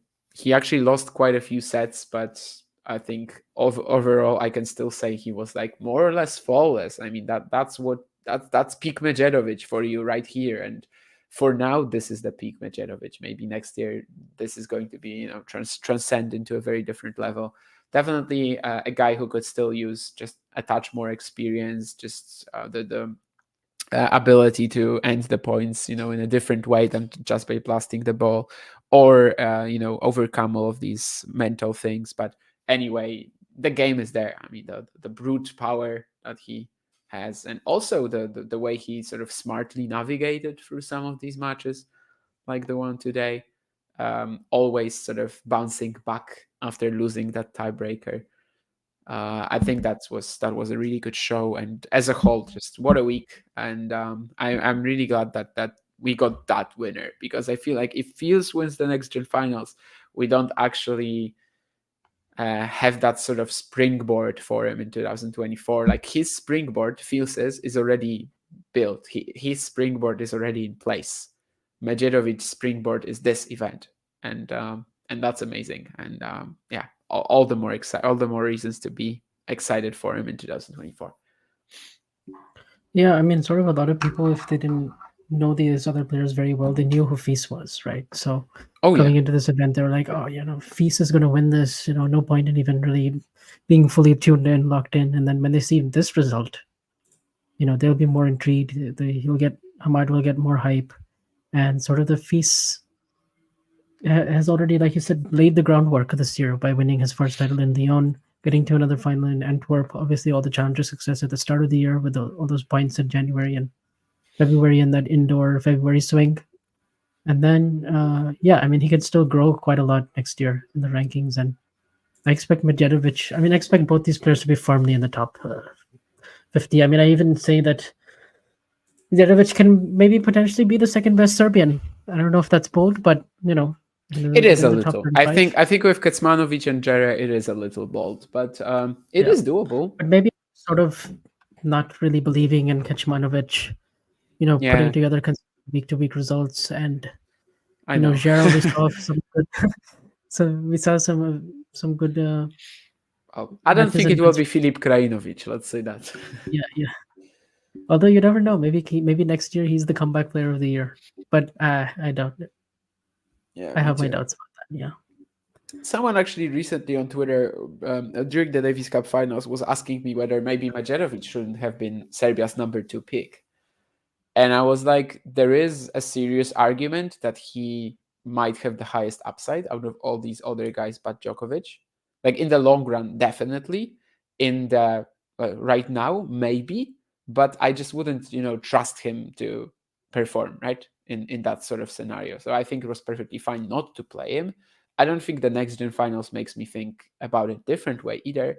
But it might not be long until Medjedovic is Serbia's Davis Cup number 2. Let's say that. And especially in an indoor scenario, right? Like when it's indoor hard courts, you might see Medjedovic playing alongside Djokovic in Davis Cup pretty soon, if Nole is still going to be playing it, because of course his sort of, let's say, I don't want to call it interest, but like his Davis Cup participation was also like up and down over the years. But it is very possible that even if Medjedovic is not Serbia's number 2 in the rankings, he might be Serbia's Davis Cup number 2 very soon, because, well, indoor hard, he does have a higher upside than all of these other guys. Maybe bought like a peaky Kecmanovic. I do think it's also safe to say that Djokovic's protege here has undoubtedly freed himself of financial assistance. Yeah, and maybe of that sort of moniker as well. Like, yep. I hope that for the general public, this is the moment when he sort of stops being Djokovic's protege and becomes Hamad Medjedovic, the friggin' awesome talent from Serbia. Not that, of course, the Djokovic story isn't cool, and not that we're not going to. I think, unfortunately, though, as a narrative, it's always going to be mentioned because it's going to be, but it doesn't have to be the first main thing, right? When someone is putting out a tweet about Hamad Medjedovic, it doesn't have to be mentioned in every single one of them. Let's say that. Yeah. And I hope that's the case, like that sort of individual personality and recognition for him has been built through this Jeddah run. I actually don't know how many people watched it, how many tennis fans. We live in a bubble where tennis is the most important thing in the world, and everyone on tennis Twitter is watching the NextGen finals, but that doesn't mean that tennis fans are actually watching NextGen finals, because very well might be that this event is far less popular than we think. But for us, it was a very good time, and we had a lot of fun doing the commentaries as well. You guys got like 6-7 matches probably this week of the NextGen finals commentary. We enjoyed every single one of these, and the target, as you can see, is 5,000 subscribers. I don't know if we can hit that by the end of the week. Probably not. But by the end of the year, it's still possible. We're going to have some off-season content for you as well. But probably this was the last watch-along of 2023 as well. So, well, definitely, because what are you going to have? Some exhibitions. unless there's a watch along on the 30th of December. But I'm treating that as 2024 already, the 2024 season.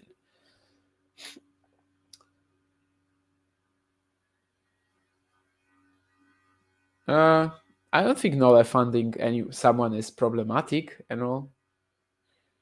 Like, why is that problematic? I just wish it wasn't like the only thing people know Hamad by.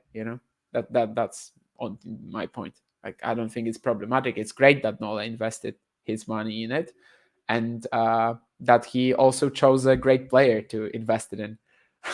I remember when this sort of became a story, right? It was maybe around the summer last year, and very shortly after that, I was able to see Medjedovic beating Kamil Majchrzak in the opening round at Kozerki at the Challenger.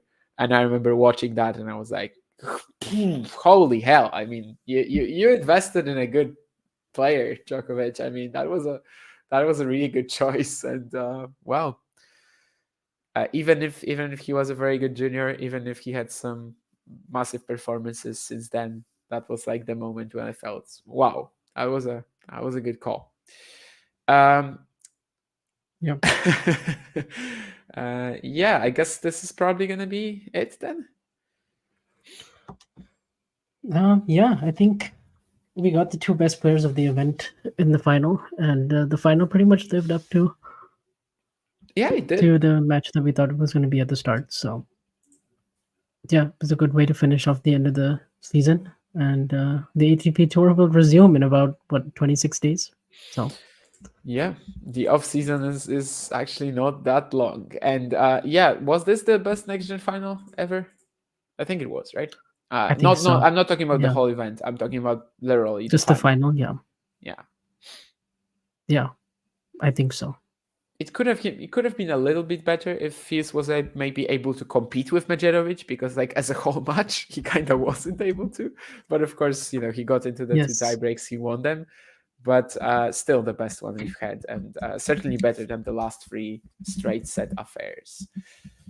Yeah, a lot more drama and a lot more just excitement, I think. Not exactly a match where we sort of have the two players going back and forth, although, in terms of the sets, you could kind of say that. But at the heart of it is the amazing Medjedovic performance. And there's a lot of drama with Fils pulling out the 2 sets, despite having to save multiple set points in both of them. And in one case, of course, these were also championship points. But anyway, I guess we've said it all. Happy New Year. Yeah. Yep. Happy New Year, absolutely. Keep watching the tennis. There's still going to be tennis. There's still going to be some streamed ITFs, at least for a while, not in the Christmas season. There might be some exhibitions. There's going to be 2 WTA 125s next week. Yeah. Then one more as well. I think it's like Auger and Montevideo, and then Limoges, or it might not be Montevideo. It's something in South America. It's the only time of the season where I actually watch WTA tennis. Alicia Parks will have to defend. That's all I know in those events. Oh yeah, and especially considering that for a while it seemed like there's only going to be one indoor event on the WTA Tour in 2024, right? They now added Cluj, but it's kind of rough for Parks, who defends an indoor title. But anyway, I think that indeed is going to be all. We've said it 5 times now that we're finishing, and right now I guess we're really wrapping it up. John isn't back from his Guane or whatever that was, so I'm gonna have to end the stream myself.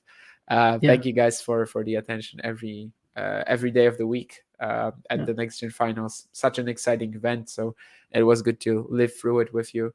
And of course, thank you, Vansh, for today's chat, and also the previous one on Mikkelsen and Medjedovic.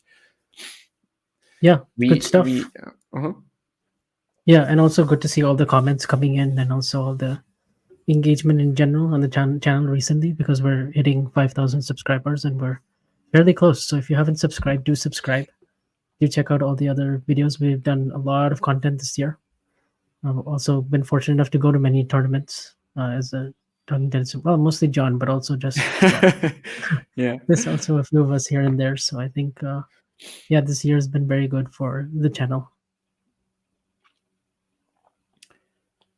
Blogoya says that he was looking at Medjedovic training in Belgrade, and yeah, loved his forehand. Absolutely, I think definitely a player where you can see how sound technically he is during a practice. So I can imagine that. And yeah, that's going to be it. Then Vansh said it best, that there was a lot of content. There's going to be a lot of content as well in 2024 and even in the off season of 2023. So keep tuning in. Yeah, I'm sure we'll be that. recapping, you know, some of the best matches that happened this year, or there'll be some off-season content stuff about is that, going to be and- there. yeah. Don't worry. So yeah, keep going. Maybe we'll hit the 5,000 subscribers until the end of the year. If not, we know that, you know, we're still gonna get some growth in the first months of 2024. So anyway, thank you again, and yeah, we'll see you guys some other time talking tennis as usual. Yep. Cheers. And thanks again.